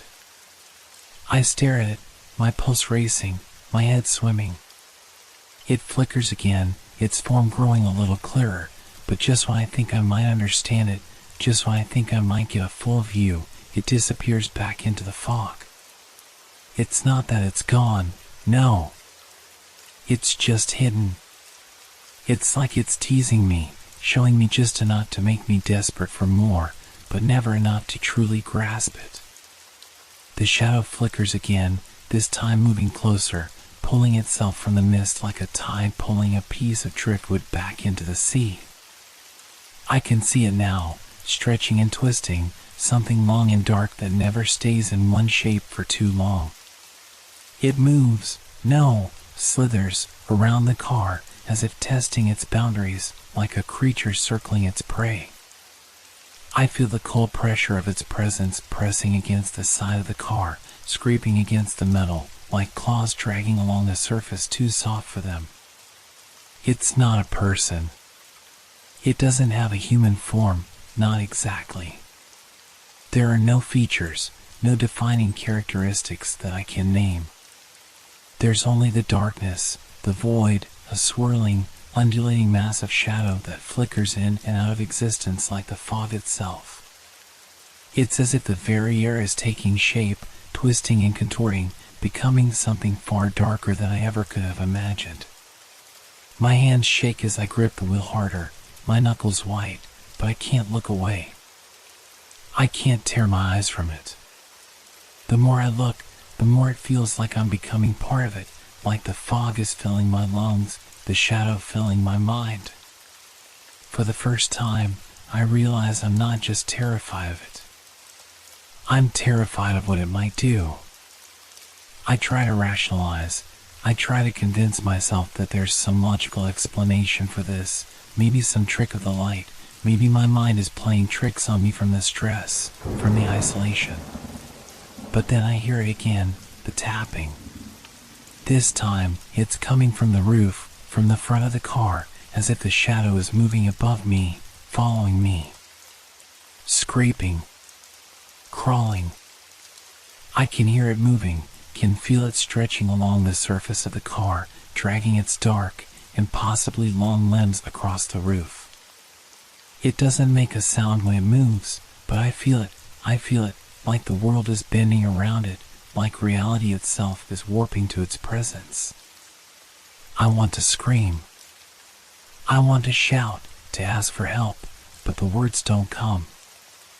I can't speak. My throat is dry, my body frozen in place. And then, through the windshield, I see it. For the first time, I see it clearly. the shadow pulls itself into focus. Its form shifts, stretches, pulls, and warps as it emerges from the mist. It's not like a person. It doesn't have any eyes or a face, not in the way humans do. But I can feel it. I feel it, the pressure, the presence, like it's looking at me, waiting for me to acknowledge it. It's a dark, shapeless figure, nothing more than an absence of light, an absence of everything. It's like the fog itself has taken form, like the shadows that play around the edges of the world have become something tangible. And now, it's here, and it wants me. I'm no longer just afraid of being followed.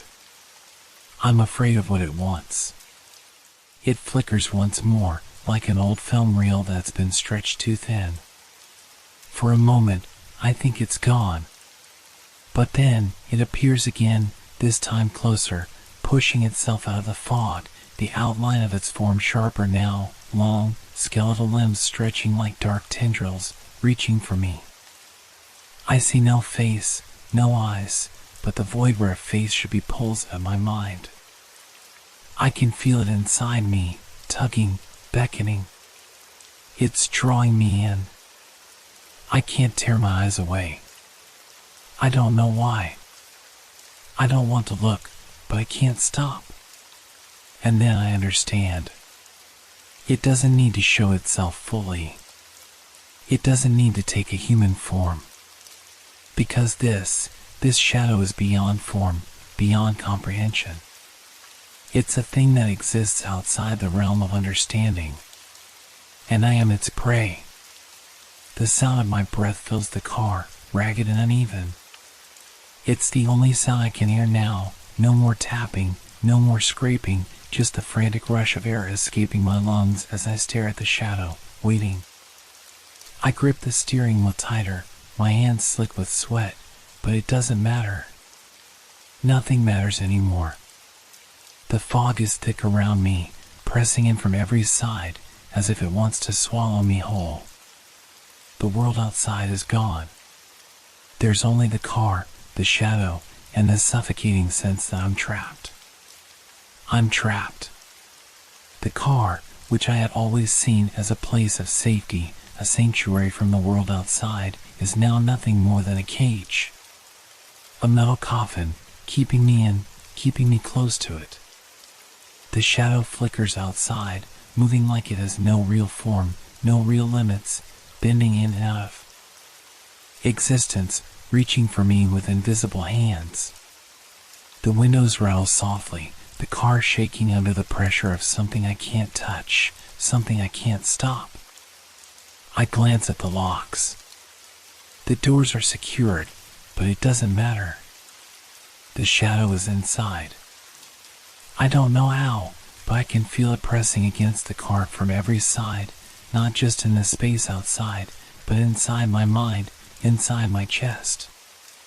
It's closing in on me, squeezing the air from my lungs, and no matter how hard I try to breathe, the air feels heavier, thicker, as though it's becoming harder to draw it in. I feel it on the back of my neck, a chill running down my spine, a sensation so cold it makes my skin crawl. The temperature inside the car is plummeting, but the heater is off. The engine is running fine. Still, the cold seeps through, like fingers of ice, wrapping themselves around my throat, squeezing. The car, my one place of safety, is now a tomb. I press my palm to the glass, feeling the cold on the other side, but the sensation of closeness doesn't comfort me. Instead, it amplifies the fear. The shadow is pressing against the glass, pulling itself into view again, flickering in and out of existence like a broken reflection in the glass. It moves like liquid, sliding across the window, so fluid and unnatural that I can't even grasp its shape, let alone understand its purpose. I start the car, pressing the accelerator, but it lurches forward sluggishly, as though the very road itself is resisting me. It's not just the fog anymore. The road, everything, feels wrong. There's something heavier, something that binds me to this place, and I can't move. I can't get away. The tires spin against the pavement, but it feels like I'm stuck in place, trapped in the fog, trapped in this shadow. The shadow is closer now. It's no longer just outside the windows. I can feel it inside the car, pressing against the frame, against the walls of the vehicle. It's everywhere. It's inside the very air, filling the space with its cold, oppressive weight.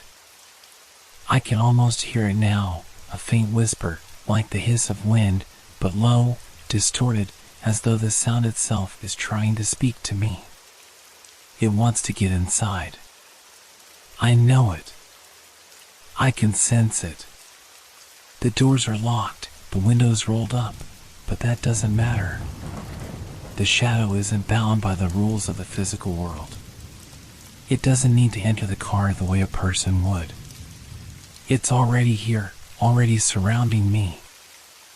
I try the doors anyway, just to check, but when my fingers touch the handle, they feel clammy and slick, like I've been holding ice. The metal is cold, biting. But the doors don't open. They're still locked. I glance over at the passenger side and see the shadow flicker in the window. It's moving, crawling across the glass like a mass of darkness made of smoke and despair. It's trying to get in. I can't breathe. I can't think. My heart is racing in my chest, beating so loud it drowns out everything else. The shadow is on the roof now, its form stretching, its outline changing, bending in unnatural ways. I feel the weight of it as it presses against the top of the car, as though it's pulling itself closer, pushing its form into the very fabric of the car itself, trying to break through the metal and glass. I slam my foot on the accelerator again, harder this time, but it's no use. The car moves, but it moves like it's underwater, like the shadow is pulling at it, dragging it back, refusing to let me go. The world outside is a blur of white, but I can see the shadow now, too clearly, too vividly. I can see its outline shifting and changing, flickering in and out of existence. It's not just a shadow anymore. It's something more, something that defies logic. It's everywhere.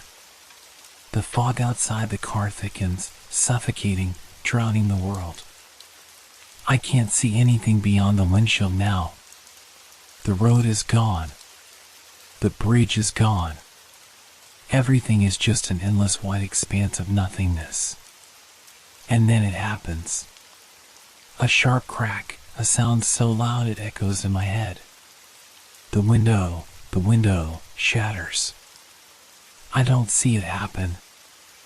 I don't see the shadow break the glass, but I feel it. The pressure, something pushes in from the outside, slamming against the window with a force that makes my teeth rattle. I jerk back, my hands flying to my face, but I don't feel the glass, just a rush of air, cold and biting, like something invisible is trying to tear its way in. And then I hear it. A whisper. A voice. But it's not human. It's distorted, guttural, like something clawing its way up from the depths of the earth.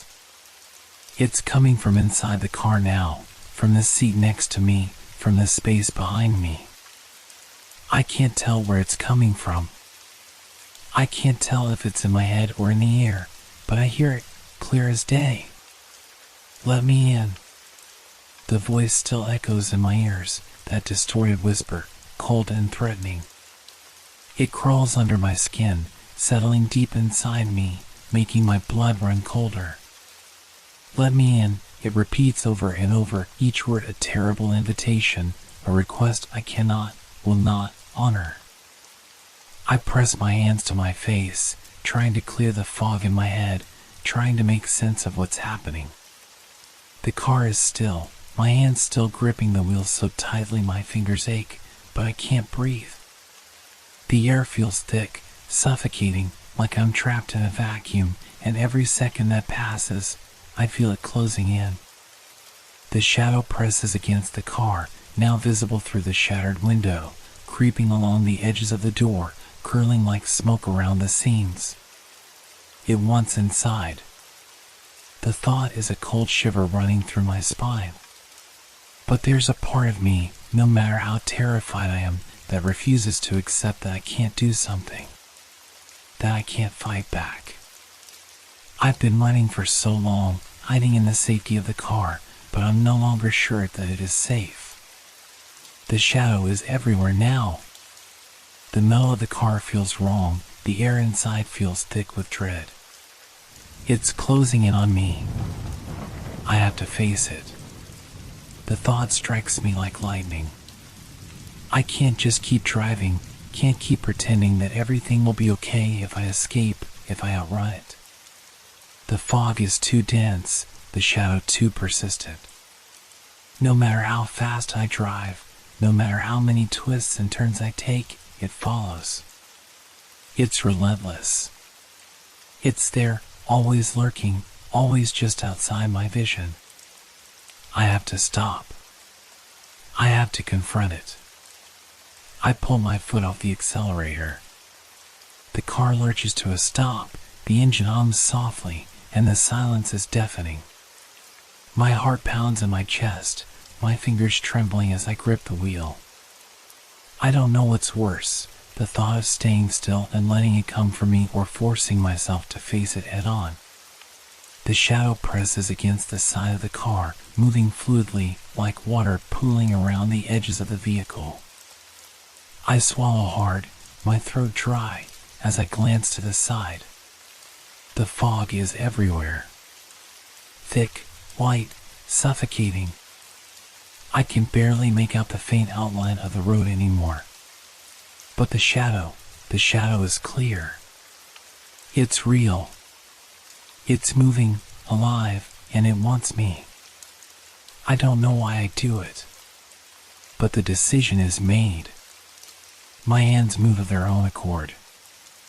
I press the button to roll down the window. The sound is horrible. The grinding of the mechanism, the grinding of metal against metal, it's almost like the car is protesting, like it knows what I'm about to do and doesn't want to cooperate. But the window opens. Just a crack. Just enough to let something, the shadow, get through. I can feel it, just outside the window. The presence. It presses in, like it knows exactly what I've just done. The air grows heavier, denser. My breathing quickens. The cold is unbearable now, seeping through the small crack, curling around my fingers, my skin. It's not the normal cold of night. It's a wrong cold, a biting, unnatural chill that seems to come from within, from somewhere deep inside me, rather than the world outside. The shadow moves closer. I can see it now, clearer than before. It's not just a vague form anymore. It's there, but it's still not fully there. It flickers between visibility and invisibility, a black mass that ripples and twists like smoke, constantly changing shape. It's as if it's waiting for me to come closer. It wants me to approach. I force myself to breathe, but my chest is tight. Every muscle in my body wants to lock up, wants to freeze and run, but I fight it. I can't keep running. Not anymore. I reach for the door handle. My hand shakes uncontrollably, but I grasp it. I can feel the metal vibrating under my fingers, a low hum I didn't notice before. Something about it feels wrong. It feels alive, as though the car itself is aware of the shadow, aware of what's outside. The door handle feels too cold, too slick, and my stomach churns. I have to do it. I have to confront the thing outside. With a trembling breath, I open the door. The hinges squeal, loud and grating in the stillness, like the sound of a coffin lid being opened. The fog pours in like a flood, thick and cold, curling around me, swallowing up the world outside. The shadow stretches, elongating as if it's reaching for me, pulling itself toward the opening like it knows I've given it a chance. I hesitate. I can feel its presence now, so close, so overwhelming. It's just beyond the threshold, just inches away, and I'm frozen. I'm staring into the mist, into the swirling darkness, hoping that by some miracle it'll disappear, that maybe it's just my mind playing tricks. But I know it's real. The shadow shifts again, and this time I see it more clearly.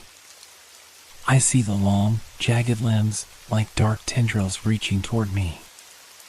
I see the flickering mass of smoke and shadow pulsing in and out of existence. It's not something I can fight. It's not something I can touch. But it's real. It's right there. And it wants in. My breath catches in my throat, my pulse skyrocketing. I step back instinctively, my feet slipping on the wet pavement. My head is screaming at me to get back in the car, to lock the door, to get away. But then, for the first time, I see something else, a face, or at least what could be a face, forming in the shadow. It's faint, distorted, like it's trying to take shape but can't quite hold it together. A dark, shapeless face with no eyes, no features, just darkness. And then, it speaks again. Let me in. The cold air presses against my skin, the fog swirling around me like a living thing, thickening by the second. The shadow looms just beyond the door, dark and shapeless, its form flickering in and out of visibility. A low, guttural hum vibrates through the ground, reverberating in my chest. The world is drowning in this suffocating fog, but the shadow is real. I can feel it stretching toward me, its dark tendrils reaching out, impossibly long and unnervingly still. The whisper has returned, just a breath away from my ear. Let me in. It's not a question. It's an order. The shadow's movement is fluid, graceful in an unnatural way, like it's been waiting for this moment. My entire body is screaming at me to run, to slam the door shut, to escape the thing that wants me. My heart thunders in my chest, the pulse in my neck rising to a painful crescendo. I should drive away. I should have driven away the moment I saw it, but now, it feels too late. My legs are frozen. I can't seem to move even as the shadow draws closer. My body feels too heavy, as though the fog itself is pulling me into the earth.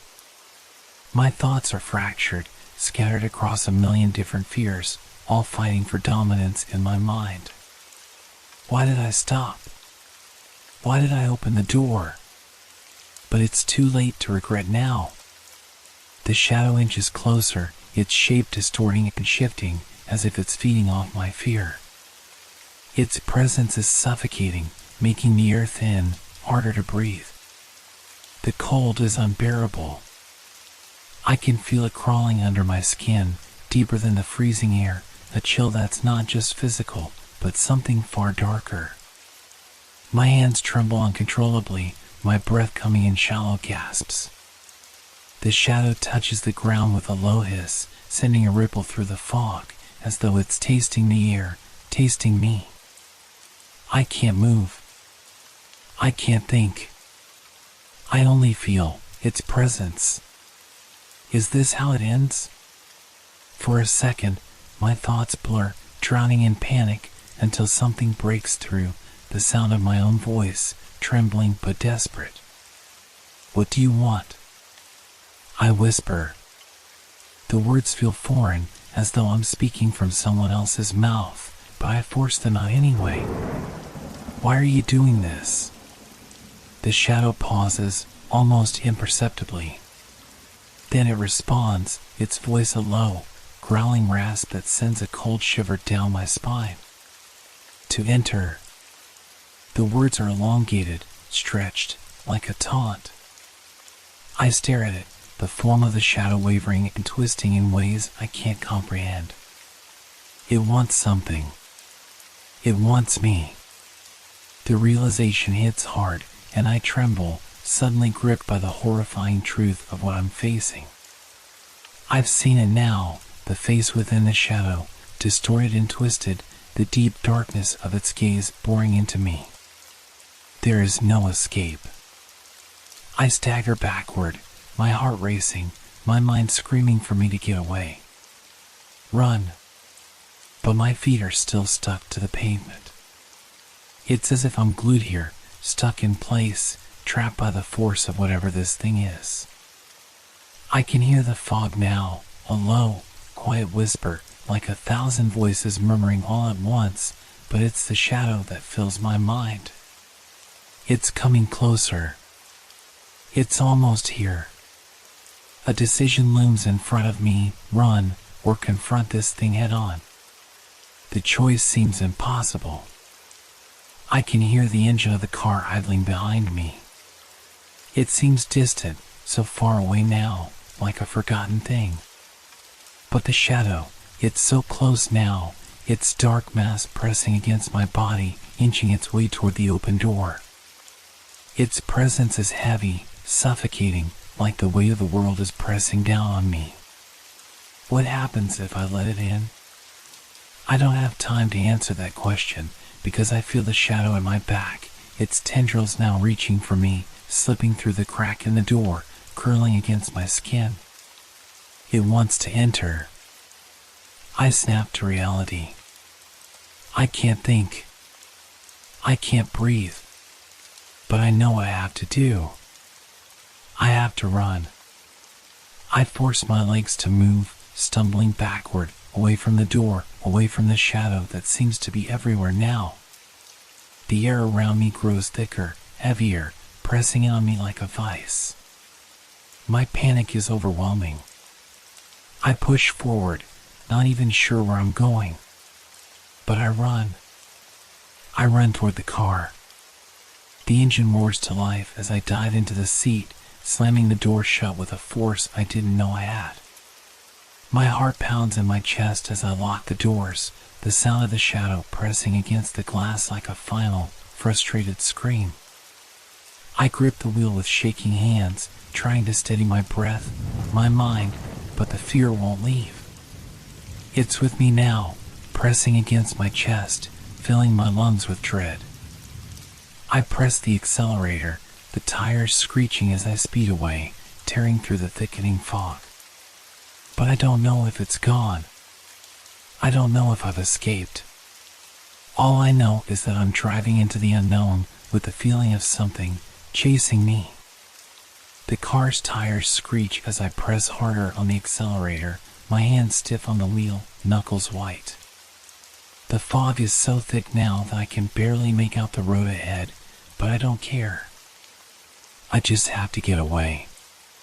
The image of the shadow, its dark, shifting form, lingers in my mind, crawling under my skin, suffocating me with its presence.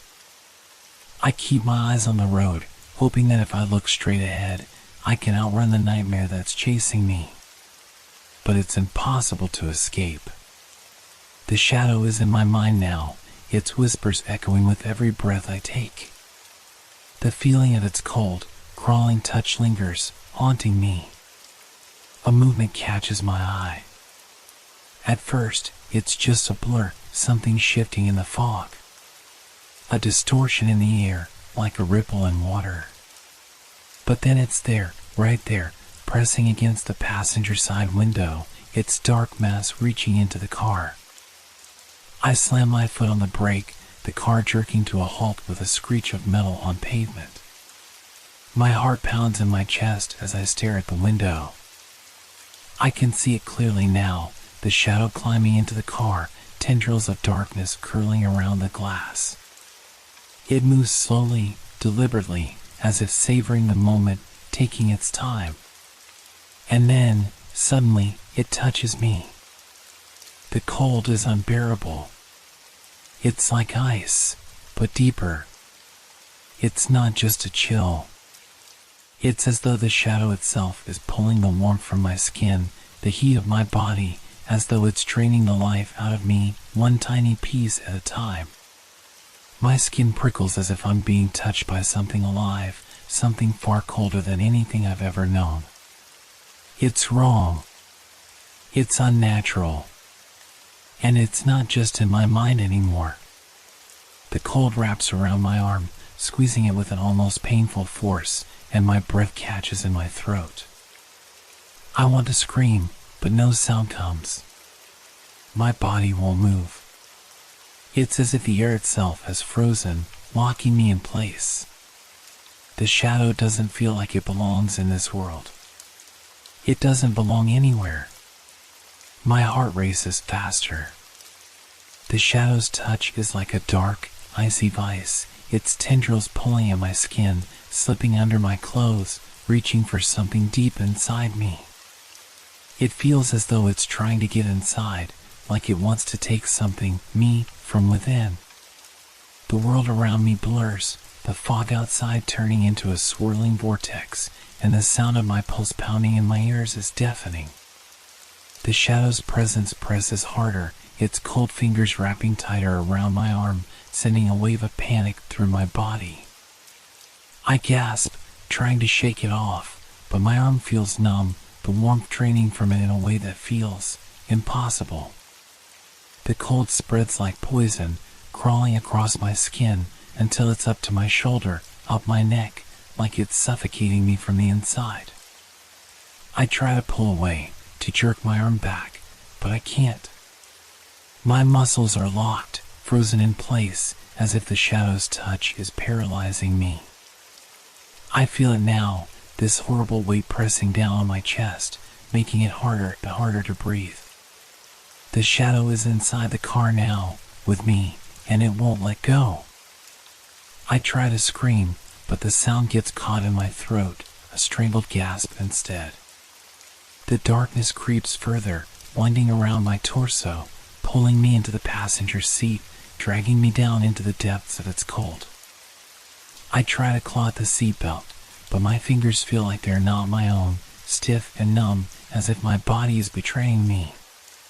The shadow's grip tightens around me, and I feel a pressure, a crushing weight on my chest, like it's trying to squeeze the life out of me. I gasp again, and this time the air feels sharp, cutting into my lungs like icy needles. My vision flickers, the world around me spinning, the edges of reality blurring. I can feel it, it's inside me now, the darkness, the cold, the weight, all pressing into my very soul. Let me in, the whisper grows louder. It's almost deafening now, as though the shadow is inside my mind, filling every corner of my thoughts. The voice is no longer just outside the car, no longer just a whisper in the fog. It's inside me, and it's too much. I can't breathe. I can't think. I can't escape. The car is no longer a sanctuary. It's a coffin, a tomb where I'm trapped, suffocating, drowning in this dark cold. The last thing I hear is the sound of my own heartbeat, pounding in my ears, fading, growing distant as the shadow fills every part of me. The cold is unbearable now. It seeps through the fabric of my clothes, cutting into my skin as if the shadow itself is trying to pull the warmth from my very bones. The pressure around my chest is suffocating, and I can barely catch my breath, the icy tendrils of darkness winding tighter with every passing second. I feel as if I'm losing myself, slipping away into the cold, like the shadow is erasing me piece by piece. I have to act.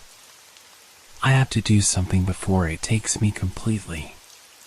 With all the strength I have left, I try to shove myself against the car seat, my fingers trembling as I fumble with the seatbelt, pulling at it frantically. My hands are clumsy and numb from the cold, but I have to lock myself in. I have to keep the shadow out. I can't let it get to me. But then the glass shatters. The sound is like a scream. The world suddenly erupts in chaos as I jerk violently back, my body slamming into the seat as a cold wind bursts through the window, ripping apart the fragile barrier of safety I had left. The glass falls in jagged pieces, crashing to the ground in a heap, and the shadow pours in, seeping through the broken window like ink bleeding across paper. It's no longer just outside. It's inside the car now, filling the air with its suffocating presence, moving as though it's been set free, no longer constrained by the confines of the fog or the window. It's here, with me, and there's nothing I can do to stop it. My breath catches in my throat as I scramble to lock the door. My hand reaches for the handle, but it feels impossibly far away, as if the space between me and the lock is widening with every second. My eyes dart back to the seat beside me, where the shadow is now shifting, forming something more. It flickers in and out, like a broken film reel, but it's getting closer, growing more distinct. I see it now, its shape, a featureless mass of darkness that moves with an unsettling grace. And then, the cold fingers reach for me again. No!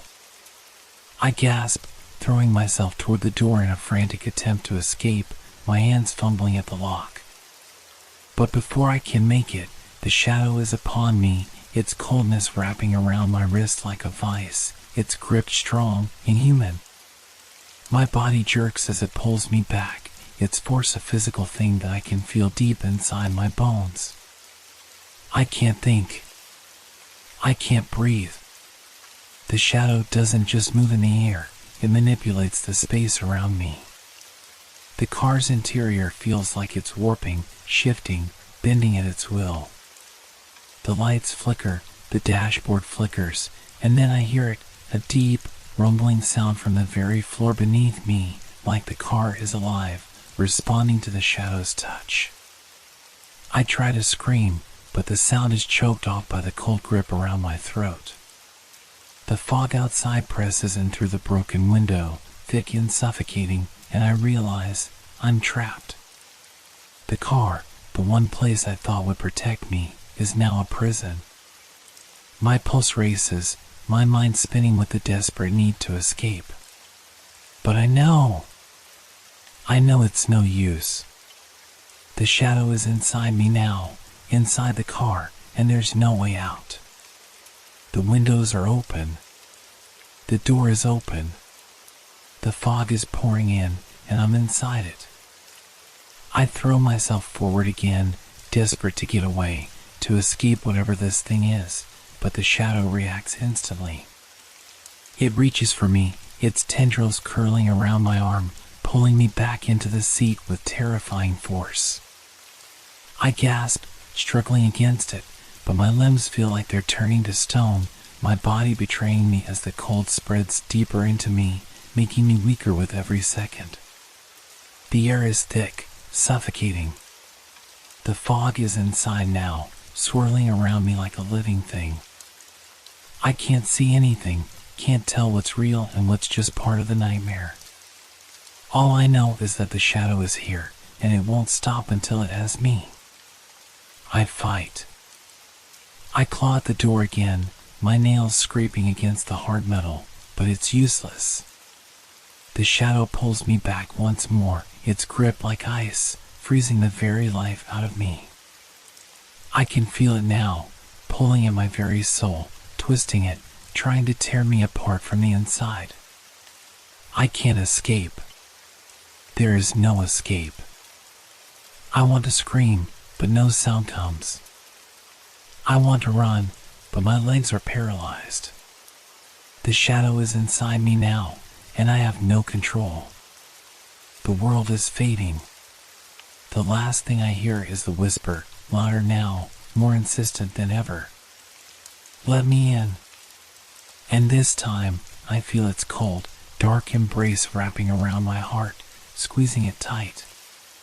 The fog inside the car is so thick now that it feels like the very air is alive, swirling, breathing around me. I gasp for air, but it tastes wrong, heavy, cold, like I'm suffocating in something that isn't quite real. The shadow's grip tightens, and I can feel its coldness deep inside me, like it's seeping into my very soul, feeding on me. It's no longer just a presence, it's something alive, something that's growing, feeding off the fear that pulses through my veins. My heartbeat is erratic, racing wildly in my chest, and I can feel it, the shadow is feeding off of it. The way it tightens its hold on me, pulling me back into the seat, suffocating me with its presence, I realize that it's not just following me. It's connected to me. It's tied to my very being. And it's been here all along. I didn't see it at first, but now the pieces fall into place. The strange sensations, the whispers, the feeling of being watched, the shadow didn't just start following me tonight. It's been with me for longer than I care to admit. It's fed on my anxiety, my loneliness, my fear. Each time I've driven across the bridge, I've unknowingly fed it, given it more power, more presence. I thought it was just my imagination, a trick of the fog, but it's been growing, becoming more real, more tangible, with every moment I've spent in its presence. I am its source. The realization hits me like a punch to the gut.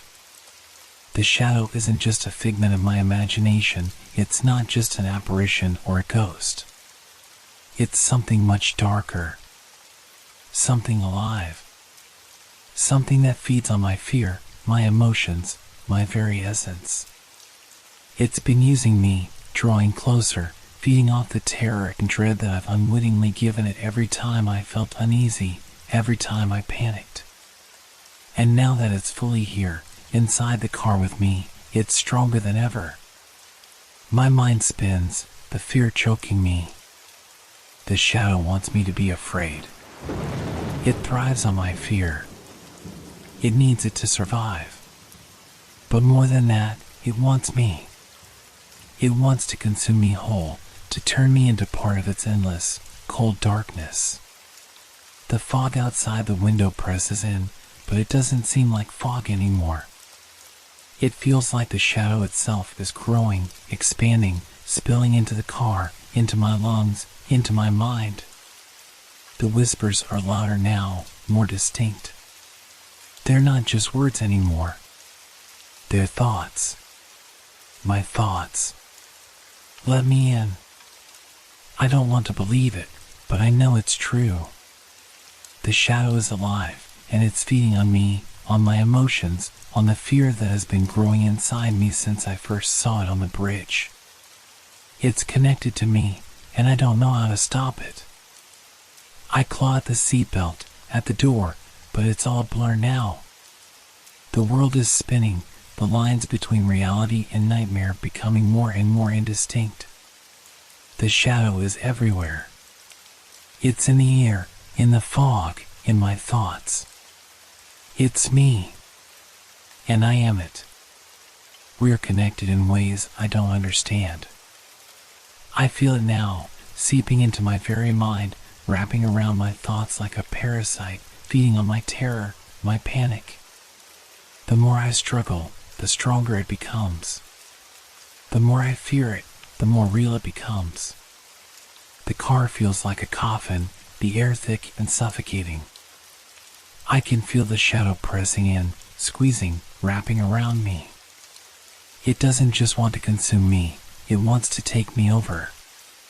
It wants me to surrender, to give in to the fear, to let it become me. And then I realize the shadow is not just an entity.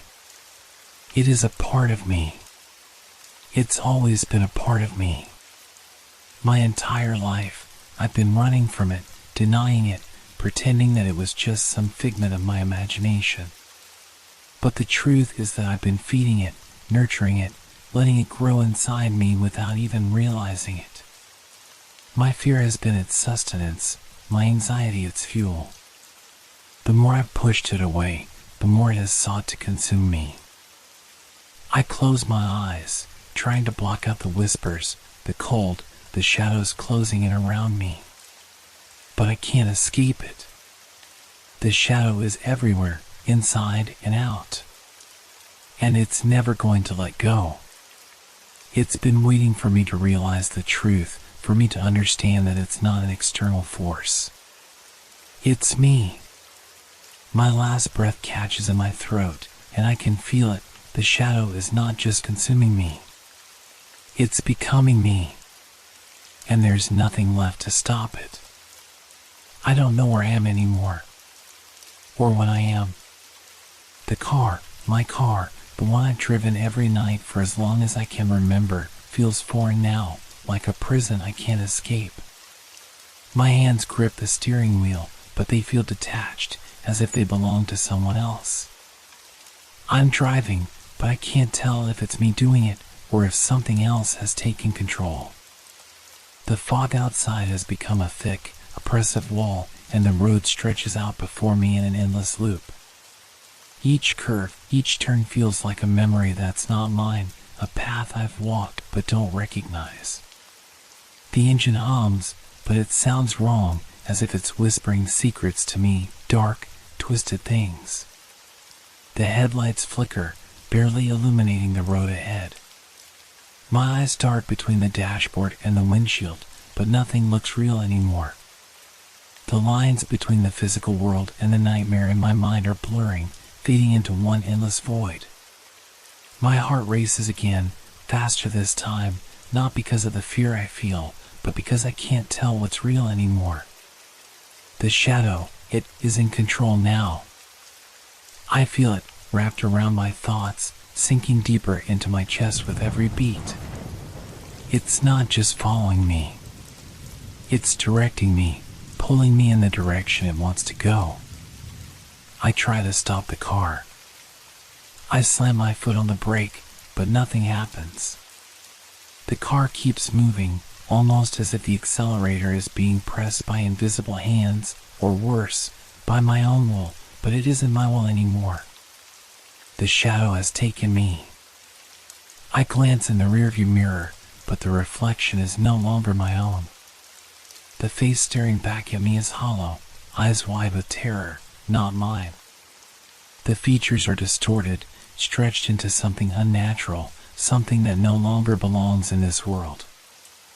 I turn my head quickly, my heart pounding, but the image stays there in the mirror, mocking me. The fog thickens around me, turning from a soft mist into a dense, choking cloud that obscures everything but the outlines of the road signs, flickering in and out of view like ghosts in the night. I blink hard, trying to focus, but my vision is swimming. The air inside the car grows colder, the temperature dropping so quickly that I can see my breath fogging up in front of me. I shiver, but it's not from the cold, it's from the realization that I'm not alone in here anymore. The shadow is with me, inside the car, inside my mind, controlling everything. A low hum vibrates through the steering wheel like an electrical pulse. I try to pull my hands away, but they won't move. They are glued to the wheel, as though the car itself is pulling me forward, directing me. Every turn I make feels deliberate, as if someone or something is guiding my every move. The world outside the window seems to warp and shift, like a bad dream. The bridge, the road, even the familiar landmarks, they all become twisted, distorted. I can't tell where I am. The fog has taken over everything, leaving me disoriented and lost in a world that no longer makes sense. I glance at the dashboard again, but the numbers have changed. The time on the clock is no longer right. How long have I been driving? Has it been hours? Days? The lights on the dashboard flicker, and the sound of my heartbeat drowns out everything else.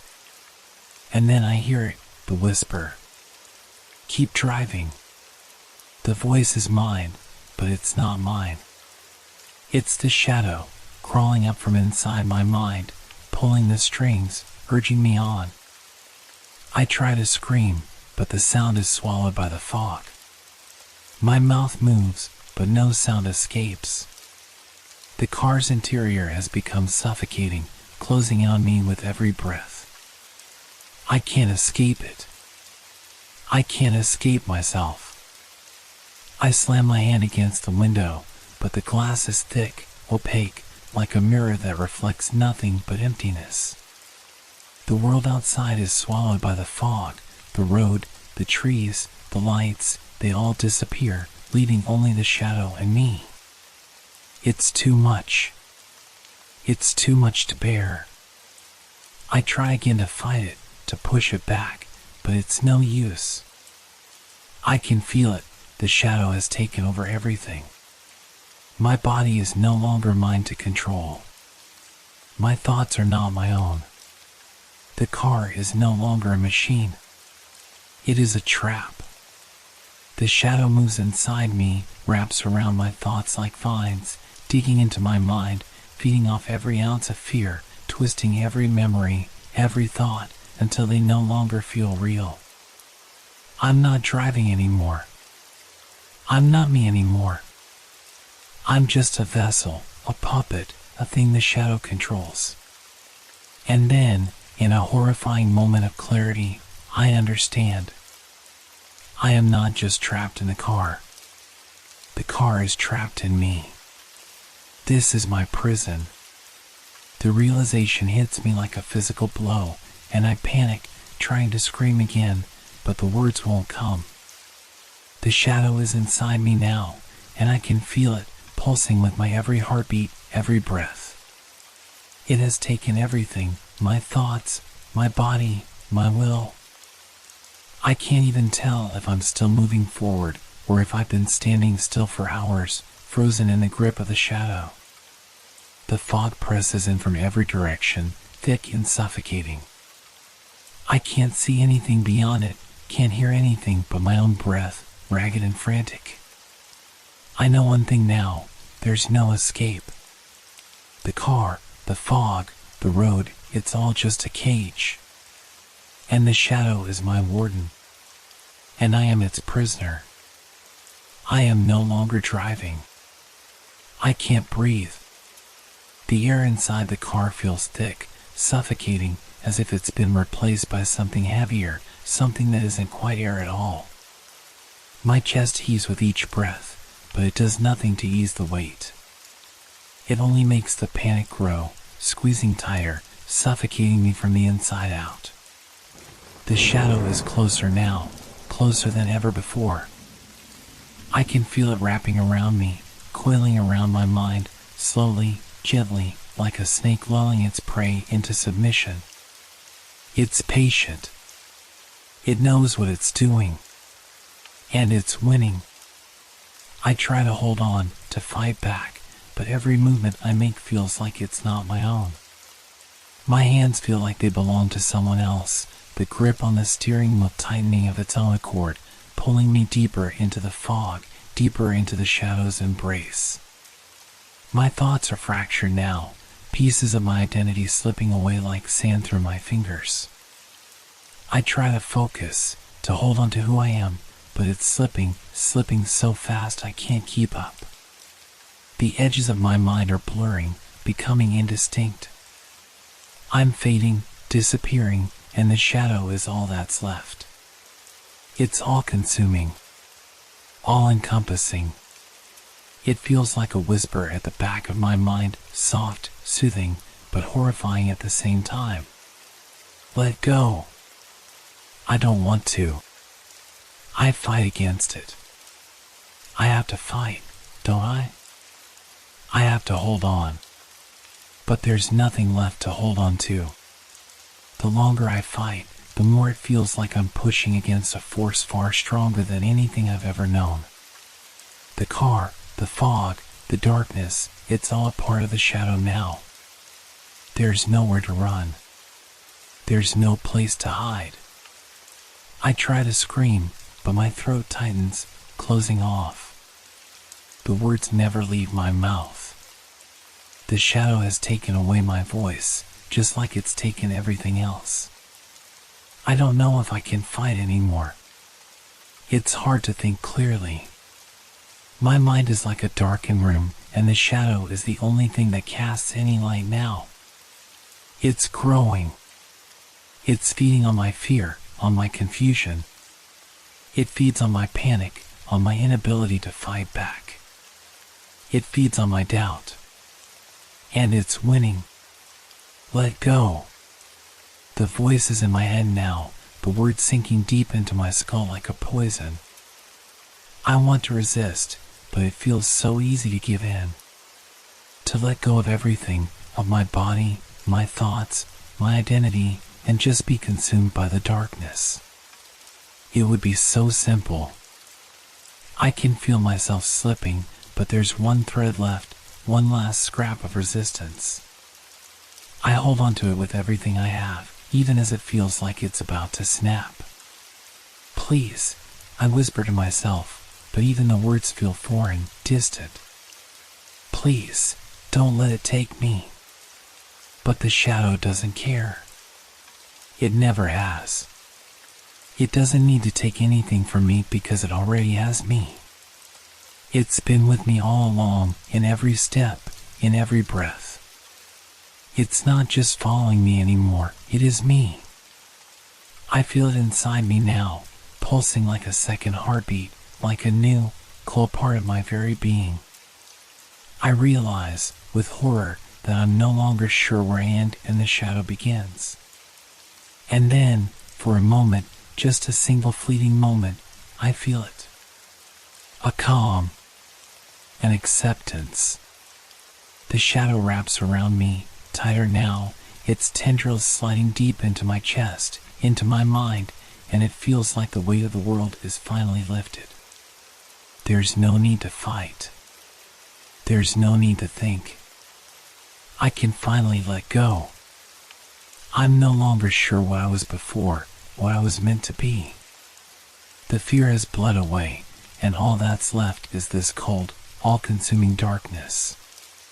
And it feels so right. I let go. And in that moment, the fog outside the car thickens, pressing in on me, the shadows closing in completely. The world outside becomes a blur, and my own reflection, if I even have one anymore, disappears entirely. The car is still moving, but I no longer care where I'm going. The shadow is in control now. It always has been. I am nothing more than a vessel for its hunger, its cold embrace, and now, I finally understand, I am the shadow. I am no longer sure if I'm awake. The world around me is a blur of fog and darkness, twisting and shifting in ways that make it impossible to tell where I end and the world begins. It feels as though I'm floating, drifting through a place where time and space have no meaning, where the laws of reality have been bent, broken, and reshaped by something far older than any of us. The fog outside is thick, suffocating, but now it feels more like a part of me than the world around me. I try to reach for something, anything, that might ground me, but my hands pass through the air as though it isn't there. The car is still moving, but I don't know where it's going, or if it's even real. Everything feels wrong, like a nightmare that I can't escape, but I can't wake from. The shadow, it is everywhere. It clings to me like a second skin, sinking into my thoughts, my flesh, my bones. It is me. I feel it deeper now, curling around my senses, a weight in the pit of my stomach, a coldness that spreads out like ice through my veins. There is no escape. The shadow has consumed me entirely. I glance at the rearview mirror, and there it is, or at least I think it's there, a reflection, but not my own. A figure moves behind me, flickering in and out of focus like a broken television screen. It looks like me, but it's not. The face is twisted, malformed, the eyes wide with something I can't even comprehend. It's like seeing myself from the outside, a version of me that isn't human anymore, a version of me that has become something else entirely. My hands shake as I grip the steering wheel, but they feel strange, detached. I'm not sure if they're mine or if they belong to the shadow now. The car continues to move forward, but it's no longer something I'm controlling. It feels like I'm being pulled deeper into the fog, deeper into the void. The road ahead is a blur. There are no signs, no markers, just endless darkness, stretching on forever, closing in around me. My heart beats loudly in my chest, but the sound feels muffled, distant, like I'm hearing it from far away. My breath comes in ragged gasps, but even that seems faint, as if my body is starting to fade, to dissolve. The shadow is no longer just something I feel outside of me, it is inside me, entwined with every thought, every fragment of my identity. I can feel it crawling into my memories, changing them, twisting them into something unrecognizable. It feeds off my fear, my confusion, and now it has become my fear, my confusion. There is no separation between us. We are one.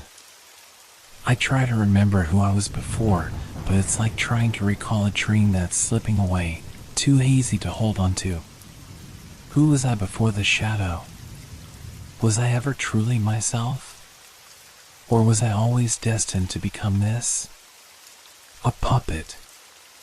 A vessel for something ancient and malevolent, something that has been waiting for me to break, to let go. I glance at my reflection again, but the face staring back at me is not my own. It's a hollow mask, empty eyes staring into the abyss. The shadow has consumed me, and now there is nothing left. I can't tell if I'm still moving, if the car is still moving. The fog has swallowed everything, and there is no longer a sense of direction, no beginning, no end. It's all the same now, this dark, suffocating place where nothing exists except the shadow and me. It's like we've merged into one, like I've become a part of it, a living embodiment of the darkness. I don't know where I end and it begins. A laugh bubbles up in my throat, but it's not my laugh. It's the shadow's, cold, hollow, mocking. It echoes in my ears, reverberating off the walls of my mind. You were always mine, it whispers, the voice so familiar, yet so alien. You were always meant to be a part of me. We've always been one. I don't scream anymore. There's no point. I don't even know if I can. The words seem to slip away before I can speak them, swallowed by the fog, lost in the void. The fear is gone now, replaced by something else, something darker. The shadow is my truth now. It's the only thing that's real. And as I drive, or float, or whatever it is I'm doing now, I feel it growing, expanding inside me. It's not just a presence anymore. It's a force that's consumed everything I once was. There's nothing left of the person I used to be. There's only the shadow. I want to fight it.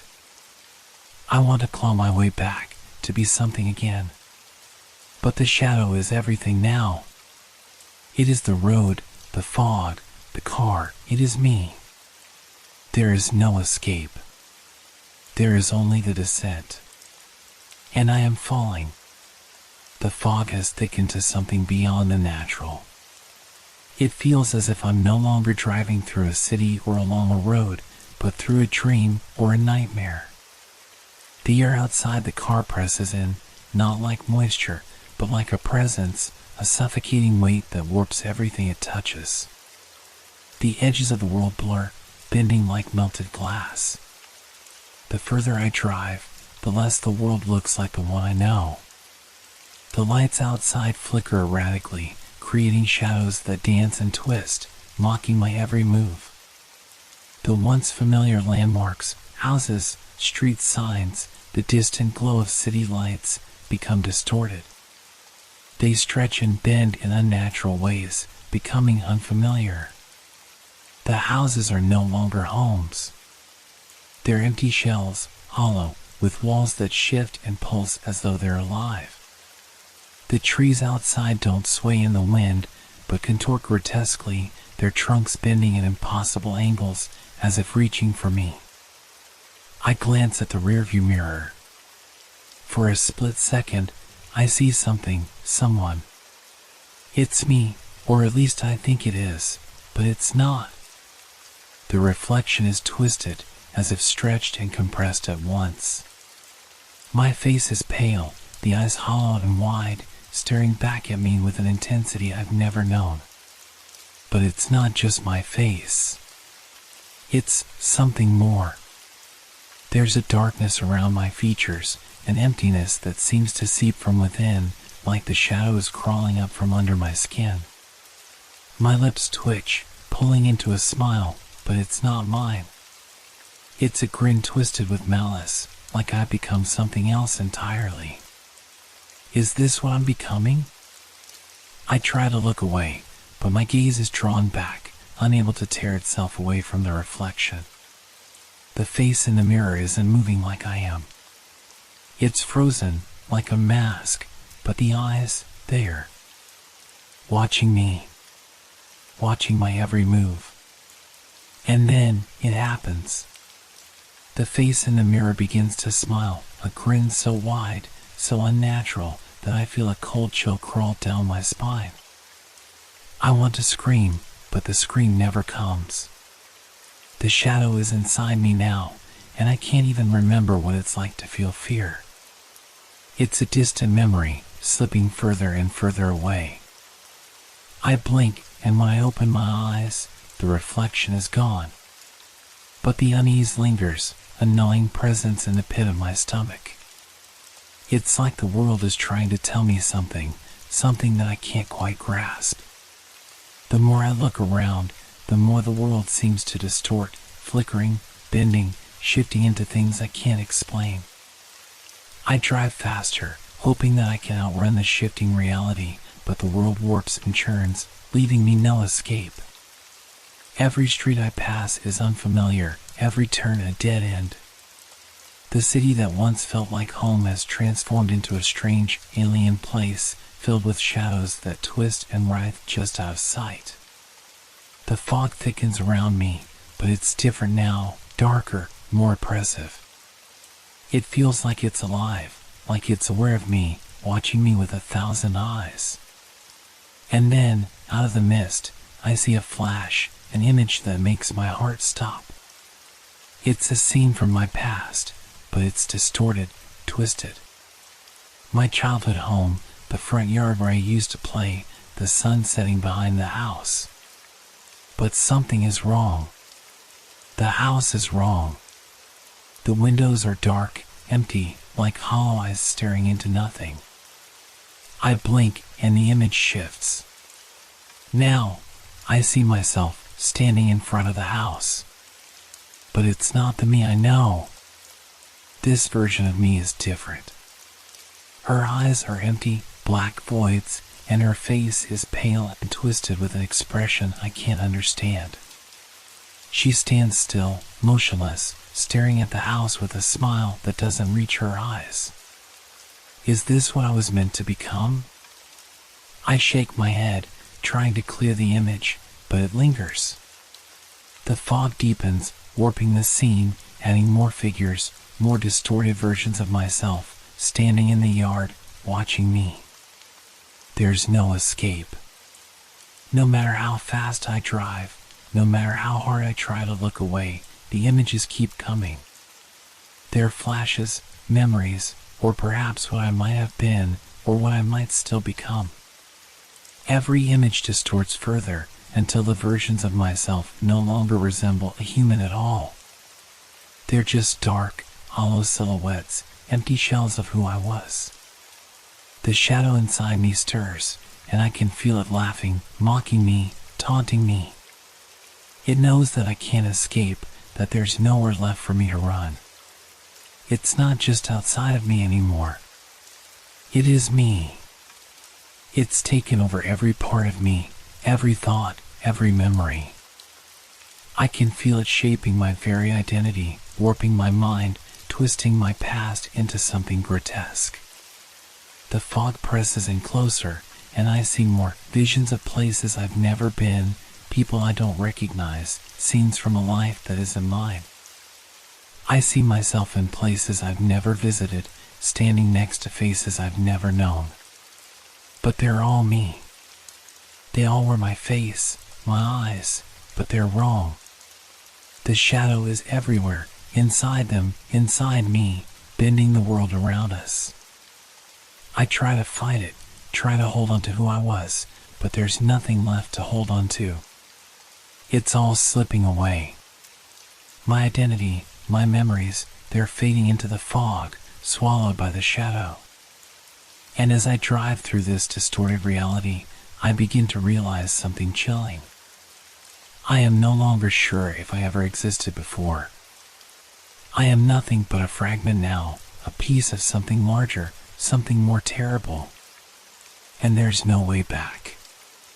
The world around me is warping because it was never real to begin with. The only thing that's real is the shadow, and I am its vessel.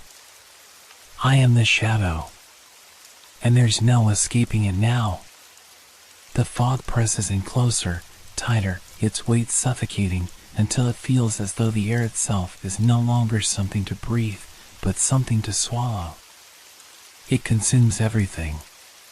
The world outside the car has blurred completely now, the lines of the road dissolving into an endless abyss of white. The edges of reality crumble beneath the weight of the shadow that has rooted itself deep within me. It's as if the fog isn't just around me, it's inside me. A presence that whispers, faint but insistent, pulling at my mind with 1,000 unseen hands. At first, I thought it was the aftershock of fear, the remnants of a night spent running from something I couldn't explain. But now I know that this isn't fear. This is something else. This is hunger. It begins softly. A whisper in the back of my mind, so subtle I almost miss it. Let go.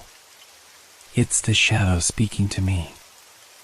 I feel it slipping beneath my thoughts, weaving through the cracks in my mind, like smoke curling through a room. The words are soft, honeyed. They feel familiar. Comforting, even. They promise relief from the fear, from the suffocating grip of the unknown. You don't have to fight anymore. Let go, and it will stop. The temptation is there, curling around me like a vine, pulling at my limbs, my thoughts. It tells me that I've already lost, that there is nothing left to hold on to. The shadow knows my weaknesses, my doubts. It has been feeding off them all this time. Every fear, every panic, every ounce of confusion it has consumed, grown stronger, larger, until it's become a part of me. You want to be free, don't you? Free of the fear, free of the fight. Let me take you. Let go. I try to shake the voice from my mind, but it's impossible. My thoughts become tangled, twisting around the shadow's whispers, a knot that tightens with every passing second. The fear isn't just outside of me anymore. It's inside. The shadow feeds off it, like a parasite, growing with every pulse of terror in my chest. Let go. It will be easier. The fear feeds me. Don't fight. I am you. I press my hands harder against the wheel, trying to regain control. My vision blurs. I can't tell if it's the fog or something worse. My skin feels cold, my fingers numb, but the voice, it's still there. It's become a hum at the edge of my consciousness, relentless, taunting.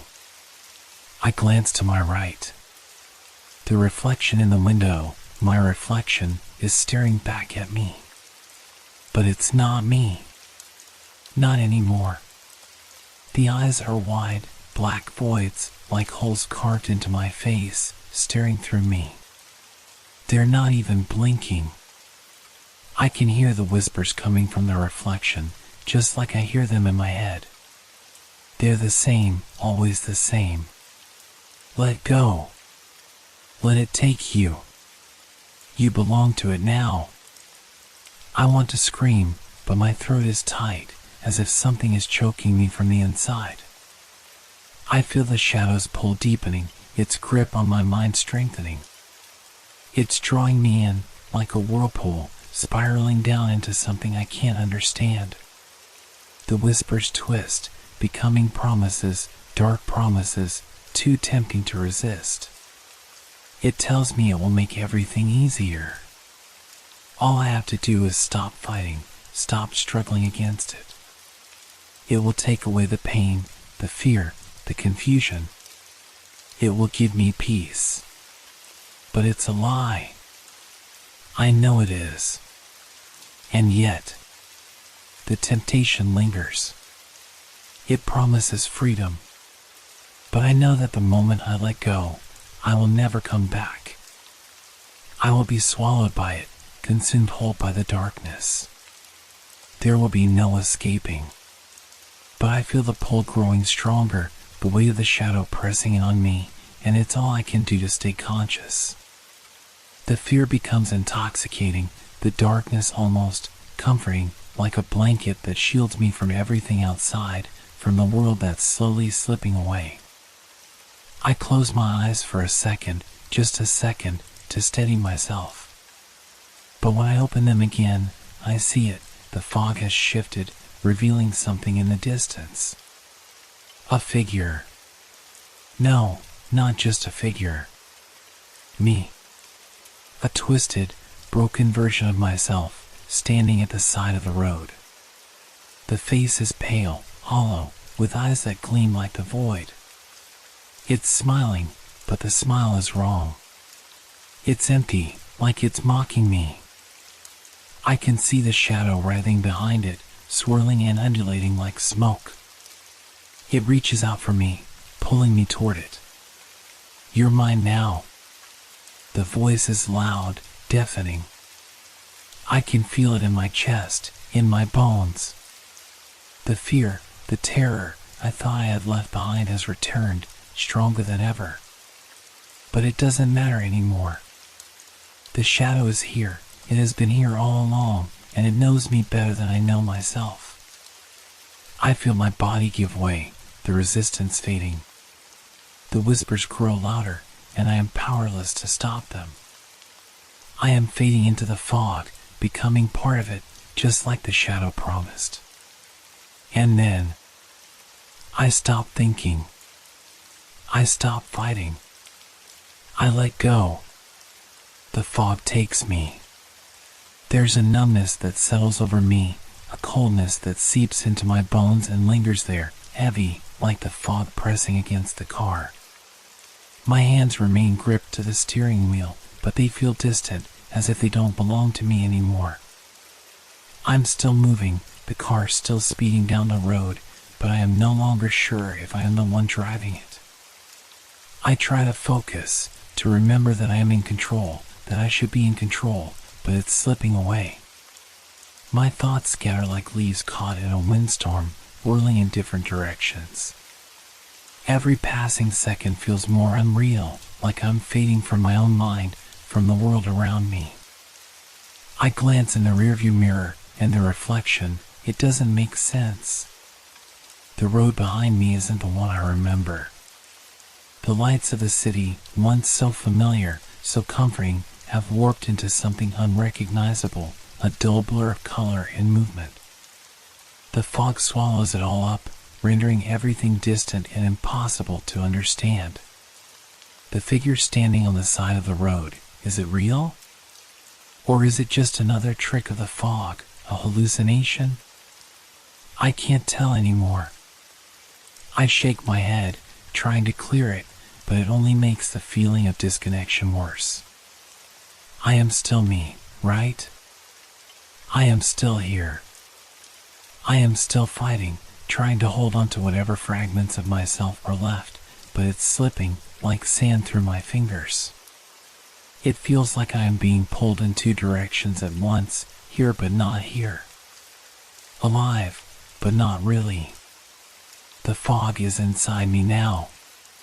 It's in my chest, in my veins. I can feel it in my breath, thick and choking. Every inhale feels like I'm swallowing it whole, drawing it deeper inside, and with it comes the shadow, undulating, pulsing, breathing alongside me. The whispers have stopped being gentle. They are no longer a voice, but a force, a presence inside me, pressing against my thoughts, suffocating them. You're mine. The words are louder now. They don't come from outside, they come from within me, like they've always been there, buried deep beneath everything I once knew. I try to scream, to fight it, but my mouth won't open. I can't move, can't speak. It's as if my body is no longer my own, as if the shadow has wrapped around me completely, tying me to it, consuming me from the inside out. I glance once more at the road, but the world seems to be fading in and out, shifting between reality and something else entirely. The lines between what's real and what's imagined blur, and I can't tell where I end and the fog begins. I am lost in it now. Lost to it. The fear I once felt, that overwhelming terror, has started to dissolve. At first, it was so all-consuming, so powerful that it felt like I might die from it. But now it's different. It's not fear anymore. It's something else. Something darker. I no longer recognize myself in the rearview mirror. The face staring back at me is wrong. The eyes are empty, hollow, black holes that suck in the light, reflecting nothing but the fog swirling around me. And the smile, that cold, mocking grin. I know it's mine, but it doesn't feel like it. The shadow has taken my form. It has taken me. Am I still me? Or have I already been consumed, a forgotten memory lost in the fog? The questions blur into nothingness. There is no answer anymore. There is only the shadow. There is only the fog. And there is no way back. I try to think of a way to escape, to claw my way out of this nightmare, but I realize it's too late. The shadow is me now. It has always been me. And I have already let go. In the distance, through the swirling haze, I see something. Or maybe it's not something. Maybe it's nothing at all. But it's waiting. The shadow is waiting. And I am becoming part of it. I am the fog. I am the shadow. There's nothing left to fight. Only the descent. And it takes me. I feel it now, complete. The shadow, the fog, the coldness creeping into every corner of my mind. It's no longer an external force that I can fight or flee from. It's inside me, part of me, woven into my thoughts, my very breath. The struggle is over. There is no more resistance. My hands, still gripping the steering wheel, feel foreign now, like they belong to someone else. The skin is pale, the knuckles white, but it's not me holding on anymore. It's the shadow. It controls my body just as it controls my mind. I am no longer in charge of my own actions. There's no escape from it. At some point, I stopped trying to fight it. The battle, the desperate need to hold on to something, to stay myself, it all faded away. All that remains now is the fog, thick, suffocating, endless, and the shadow that dwells in its depths. It is a part of the mist, a part of me, and I can feel it growing stronger with every passing second. I close my eyes for a moment, but there is no relief in the darkness. The whispers are there, louder now, like a chorus of voices murmuring in unison. They speak in tongues, twisted and ancient, filling my head with words I can't quite understand, yet somehow they feel familiar. They feel like home. You've always been mine. I don't know when it started. I don't know when the shadow first found me, or when it started to consume me piece by piece. But I know now that it was always inevitable. There was never a chance of escaping it. I was always going to be its. I was always going to belong to it. I try to imagine what I once was, the woman who drove across the Golden Gate Bridge, who felt the soft caress of the fog and thought nothing of it. But that woman, she feels distant now, like a dream I once had, a life that belonged to someone else. I try to remember my name, but it's slipping away from me, like everything else. Names don't matter anymore. Identity doesn't matter anymore. The shadow whispers again, its voice clearer now, echoing through my mind like a song I can't escape. You are me. I am you. Together, we are nothing. There is no fear left to feel, no fight left in me. The terror that once consumed me, that made me claw at the steering wheel, that made me scream into the night, it's gone. It has been absorbed into the fog, swallowed whole by the shadow that lives in me now. I open my eyes and look around, but everything is the same, endless fog, indistinct shapes, the road stretching out forever, leading nowhere. The world is empty. I am empty. The car, once a place of safety, a barrier between me and the shadow, feels like a tomb now. The glass windows are no longer barriers. They are just another layer of fog, reflecting my own hollow face. I am no longer driving. I am being driven, pulled deeper into the fog, deeper into the shadow. The coldness inside me is all-encompassing. It feels like it's freezing me from the inside out, like my very soul is being iced over until there's nothing left but the shadow. It's here now, inside me. I can't tell where I end and it begins. I've become a part of it, just as it has become a part of me. There is no distinction anymore. There is no me anymore.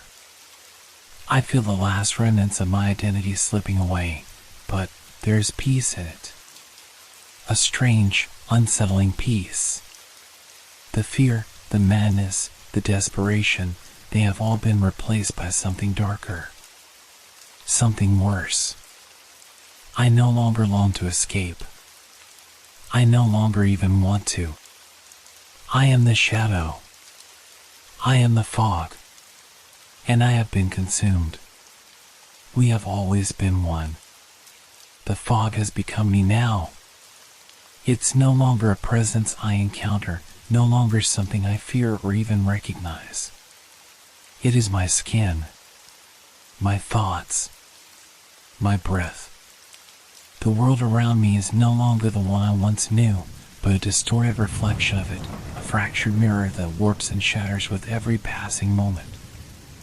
I can't remember the last time I felt the warmth of the sun on my skin or the clarity of a sky so blue it pierced the horizon. Everything has been overtaken by the fog, by the shadow. The edges of the world blur into nothing, the familiar landmarks disappearing into the thick, suffocating white that wraps around me like a living thing. I close my eyes, but it doesn't matter. The fog is still there. It's inside me now. I don't need to see it to know it's real.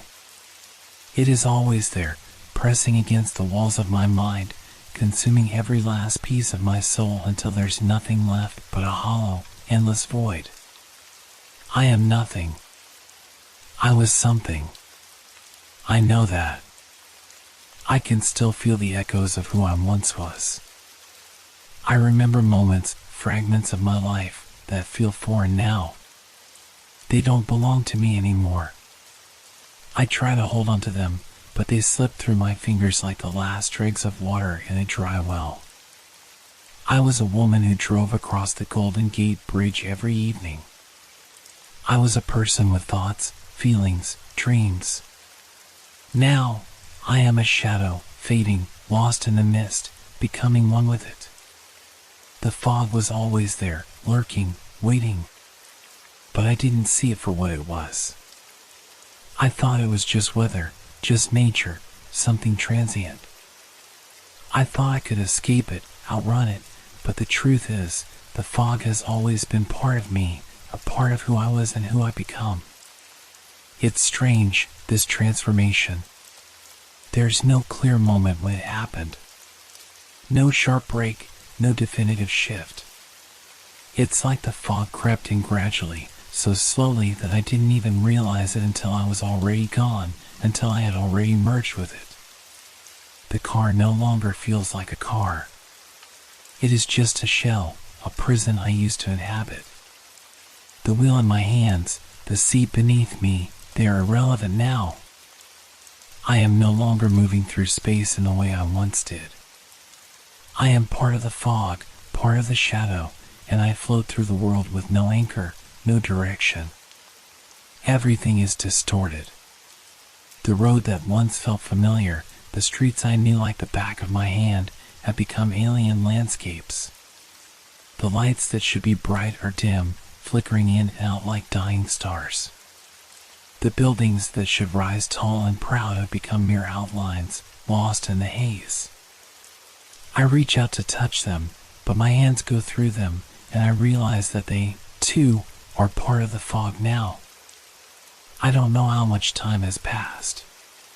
Minutes? Hours? Days? It doesn't matter. Time has no meaning when you're no longer part of the world you once knew. I am a specter, floating through this new world, a shadow among shadows. The fog has claimed me, swallowed me whole, and now I am nothing more than an extension of it. The whispers are louder now.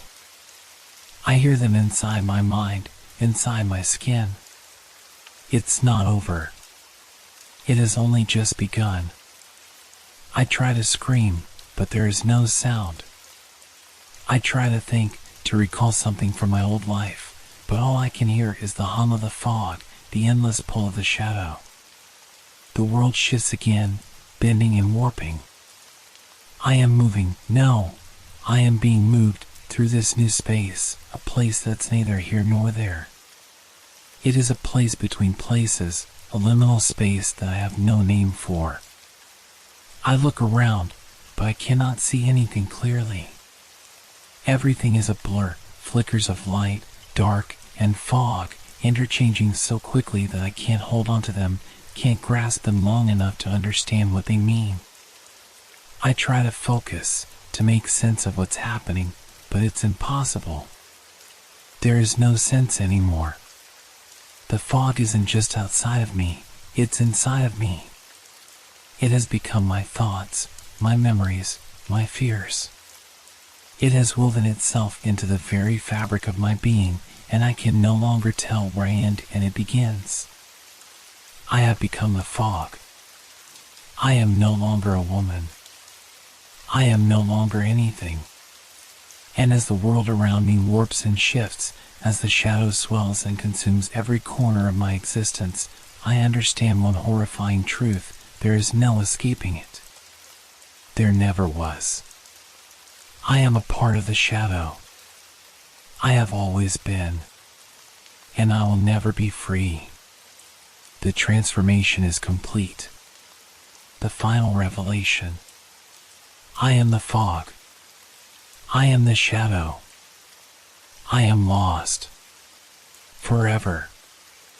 I can feel it now, as if the last threads of my old self are unraveling into it.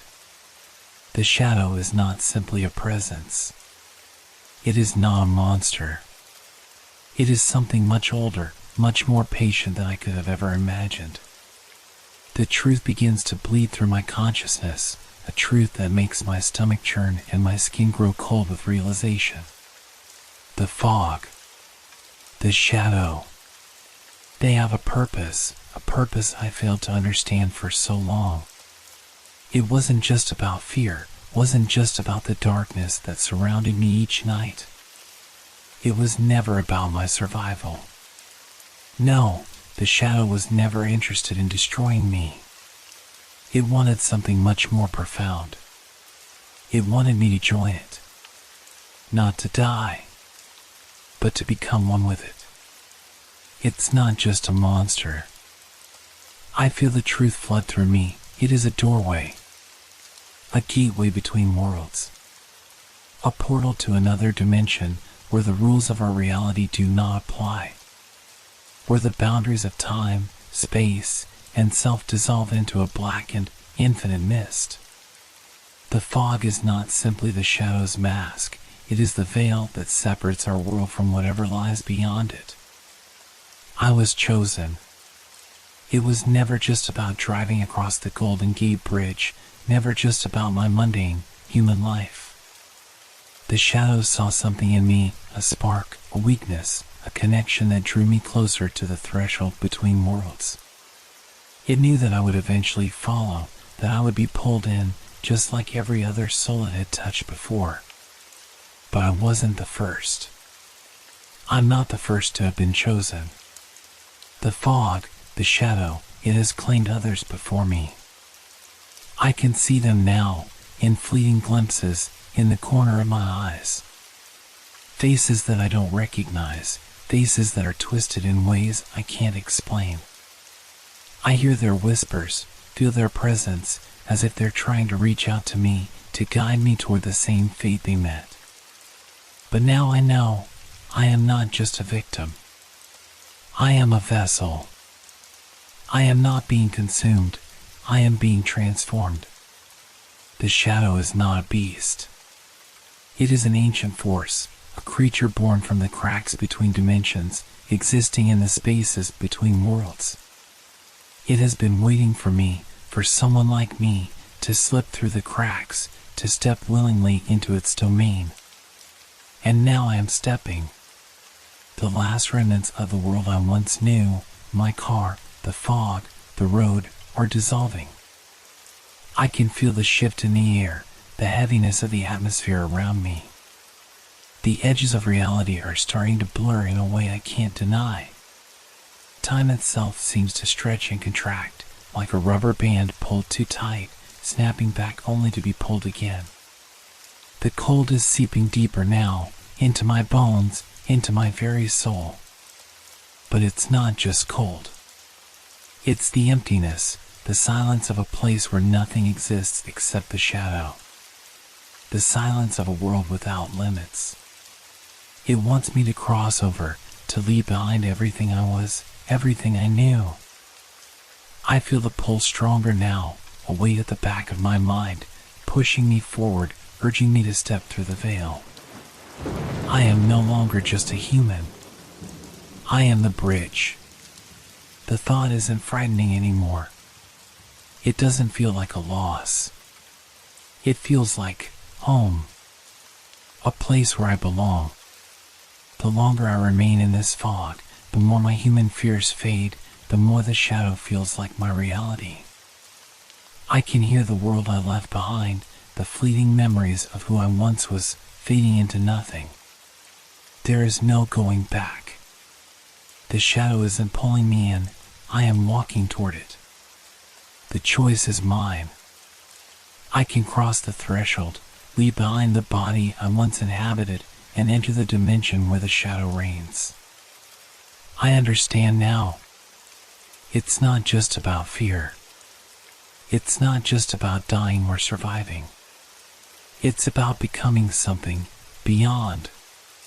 Something eternal. Something other. I was never meant to live in this world, and I understand that now. I was always meant to be a part of the shadow's world. To walk between the realms, to exist in the fog, to be a part of the endless, shapeless void. I see it all clearly now. The shadow is not an enemy. It is a guide, a passage, a revelation. It's offering me the doorway. And for the first time in what feels like forever, I am no longer afraid. I will step through. I will become part of the shadow. The transformation is complete. And I am no longer human. I am the fog. I am the shadow. I am the doorway. There is no sound, no movement, no change. Only the fog, thick and suffocating, wrapping itself around me like a cloak. I have ceased to be, at least in any way I once understood. The human version of myself, the woman who once drove across the Golden Gate Bridge, the woman who feared the shadow, she is gone. Gone. Now, I am the fog. I am the shadow. I have melted into the very essence of what haunted me, becoming one with the darkness that once threatened to consume me. The world outside, the tangible world of cars, lights, streets, and air, no longer exists for me. I no longer have a body to cling to or a name to speak. But there is something more. The fog is not empty. It pulses, shifts, moves like it has a life of its own. It is no longer the simple mist that once surrounded the Golden Gate Bridge. Now, it hums with power, an ancient, deep-rooted force that stretches beyond the fabric of time.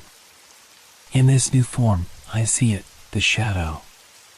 But it is no longer just a wisp of darkness or an intangible presence that pursued me. It is something much greater, much older, and far more terrifying. The shadow's true form reveals itself to me, not in the way I once imagined, but in a sudden, stark clarity. It is a gatekeeper, a creature of the fog. Its body is no longer shapeless or flickering, it is a colossus, vast and incomprehensible. It is the fog itself, the darkness and the mist, given form. It is the boundary between worlds, the protector of the threshold that separates our reality from something far more ancient and malevolent. It is not a monster. It is a guardian. I understand now. The shadow was never trying to devour me, it was pulling me into its realm, its domain. It was not an enemy, but a guide, a keeper of the door. And I was always meant to step through. Those who are chosen, those who wander too close to the fog, are claimed not as victims, but as vessels. We become part of it, part of the mist, part of the dimension that lies beyond. As I merge with the fog, I can feel the presence of others, the lost. Faces drift through the mist, faces I can almost recognize, but they are no longer human. They have crossed, just like I have, leaving behind the world they once knew. They are shadows now, too, just like me, wandering the liminal spaces between worlds, waiting for the next to come. I understand their eyes now. I understand their longing. They aren't trapped. They aren't suffering. They are simply waiting for others to join them in the fog. This is their existence. This is what they are meant to be. And so it is with me. The fog, the shadow, the vastness beyond, it is now my home. My prison, yes, but also my sanctuary. There is no pain here, no fear. Only the endless stretch of the mist, wrapping itself around me, pulling me deeper into its embrace. The transition is complete, and with it comes an eerie, unsettling peace. I have become one with the gatekeeper. I am now both the key and the locked door. And as the fog rolls forward, I hear it again, the soft whisper of the mist, the quiet thrum of the shadow's call. It is a beckoning, a welcome, for those who dare wander too close to the edge of reality. I, too, was once drawn in, once a wanderer, lost and confused, chasing a shadow I didn't understand. Now, I am the one who watches, the one who waits. I am the gatekeeper now, and the fog calls to those who will walk the same path I did. In the silence of the fog, I wait, and the shadow watches, ever patient as the next traveler nears. And the cycle begins again. The fog is quiet now, but there is a feeling in the air, a subtle vibration, like the distant hum of an old, forgotten tune. It reverberates deep within me, and I realize that I no longer think as I once did. I do not even remember who I was, not in any meaningful way. The edges of my former self have dissolved, like sand slipping through the cracks of a broken hourglass. There are only whispers now, fleeting echoes of what I used to be, but they fade with each passing moment, swallowed by the infinite mist. I have lost myself completely. There are no sharp distinctions anymore, no boundaries between who I was and who I have become. I no longer feel like an individual, an entity separate from the fog that surrounds me. Instead, I am a part of it. My thoughts, my emotions, even my fears, they have become one with the mist, one with the shadow that now calls me home. The fear, once so overwhelming, is now a distant memory, swallowed by the overwhelming peace that settles in the void.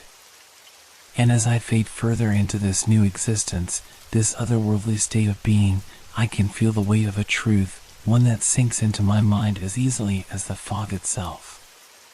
This fate, it has come for others before me. I can feel them now, the lost ones. They are like me, not dead, not alive. They are shadows, flickers of memories trapped in the fog, their voices scattered in the mist, whispering the same truth I now understand. I hear their voices in the distance, indistinct yet familiar, as if they, too, once walked the path I did. How many, I wonder, have disappeared into this fog? How many others have driven across the Golden Gate Bridge, just like me, unaware of the lurking presence in the mist? How many souls have been claimed by the shadow, lost in the silent embrace of this strange dimension, never to return? They were once alive. Once they, too, were people, humans who had thoughts, dreams, fears.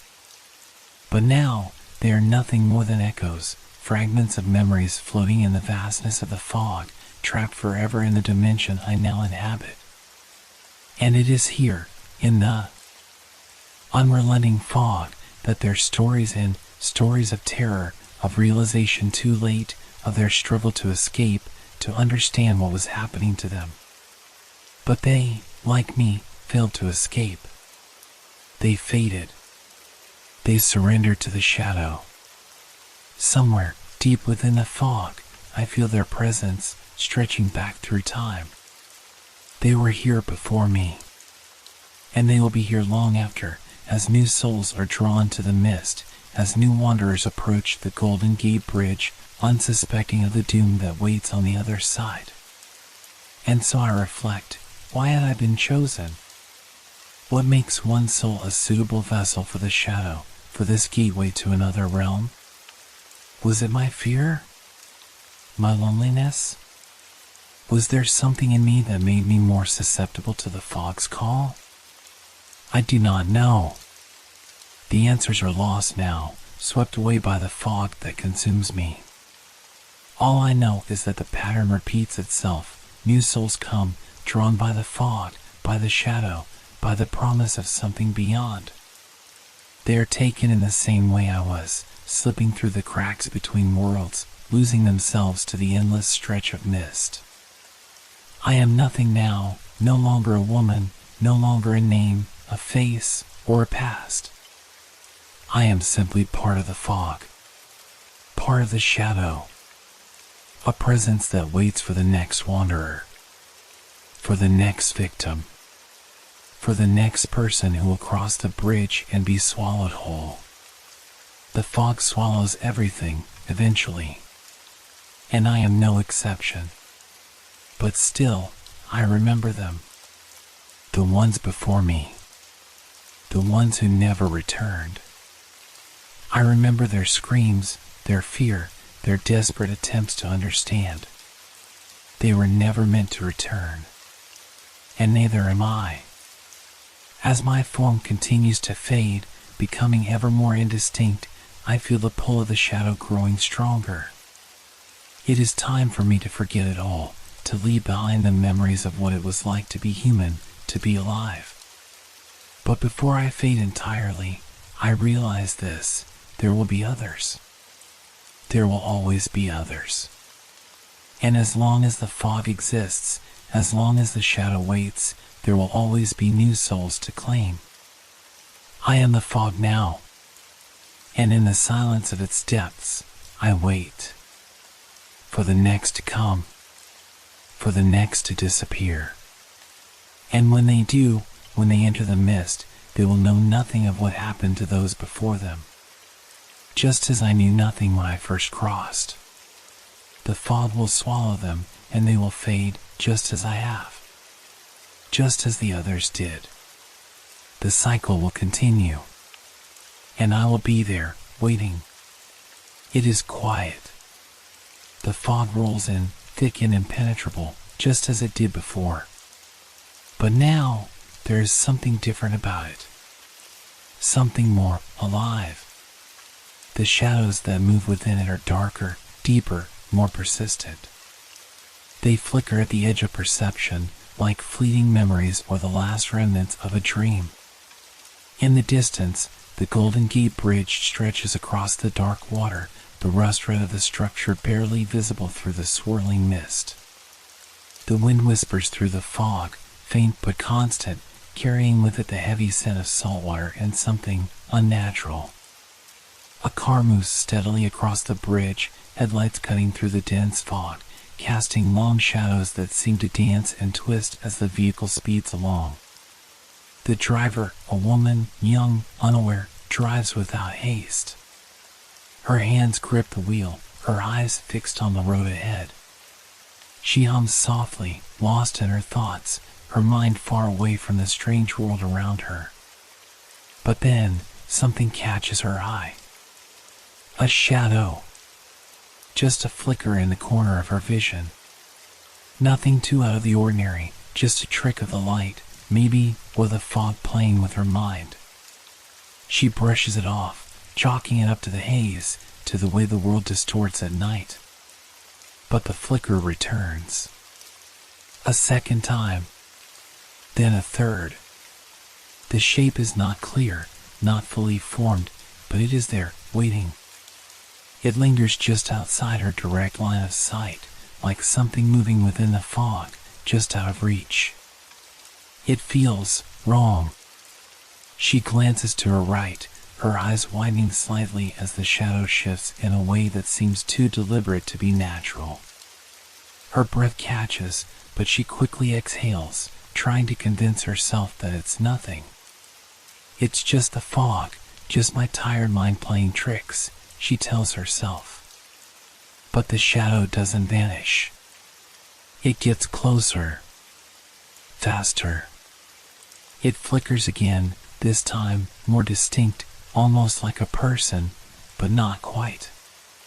The figure is tall, dark, shifting between the fog, and it moves with a strange, unnatural fluidity.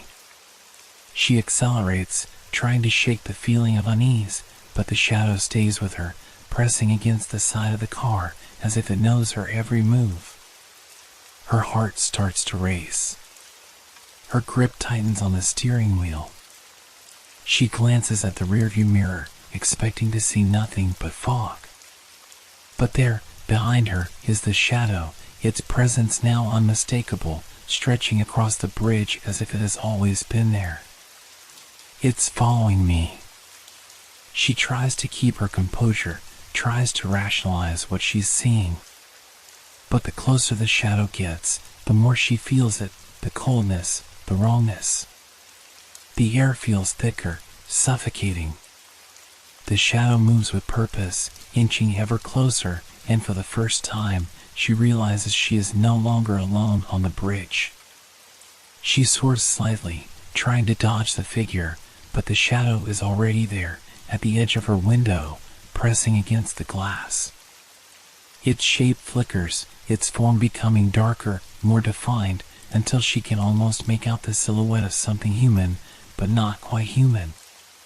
Her breath catches in her throat, a scream bubbling up from deep inside her, but she cannot release it. She feels the air around her grow heavier, the fog closing in tighter, until she is surrounded. The shadow is inside the car now, its presence, its coldness, its hunger pressing against her. The last thing she hears before the fog overtakes her is the soft thump against the glass, just as the car's lights flicker and the world fades into darkness. The cycle is about to repeat. The fog swallows her, and the shadow waits for the next traveler. And somewhere, deep within the mist, I feel it again, the pull of the new soul. The cycle continues, and I wait.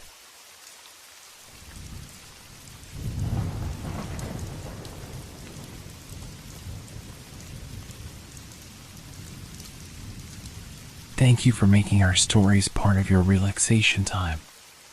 We hope they brought you a sense of peace and transported you to a world of fantasy and mystery. If you enjoyed the stories, feel free to leave us a review.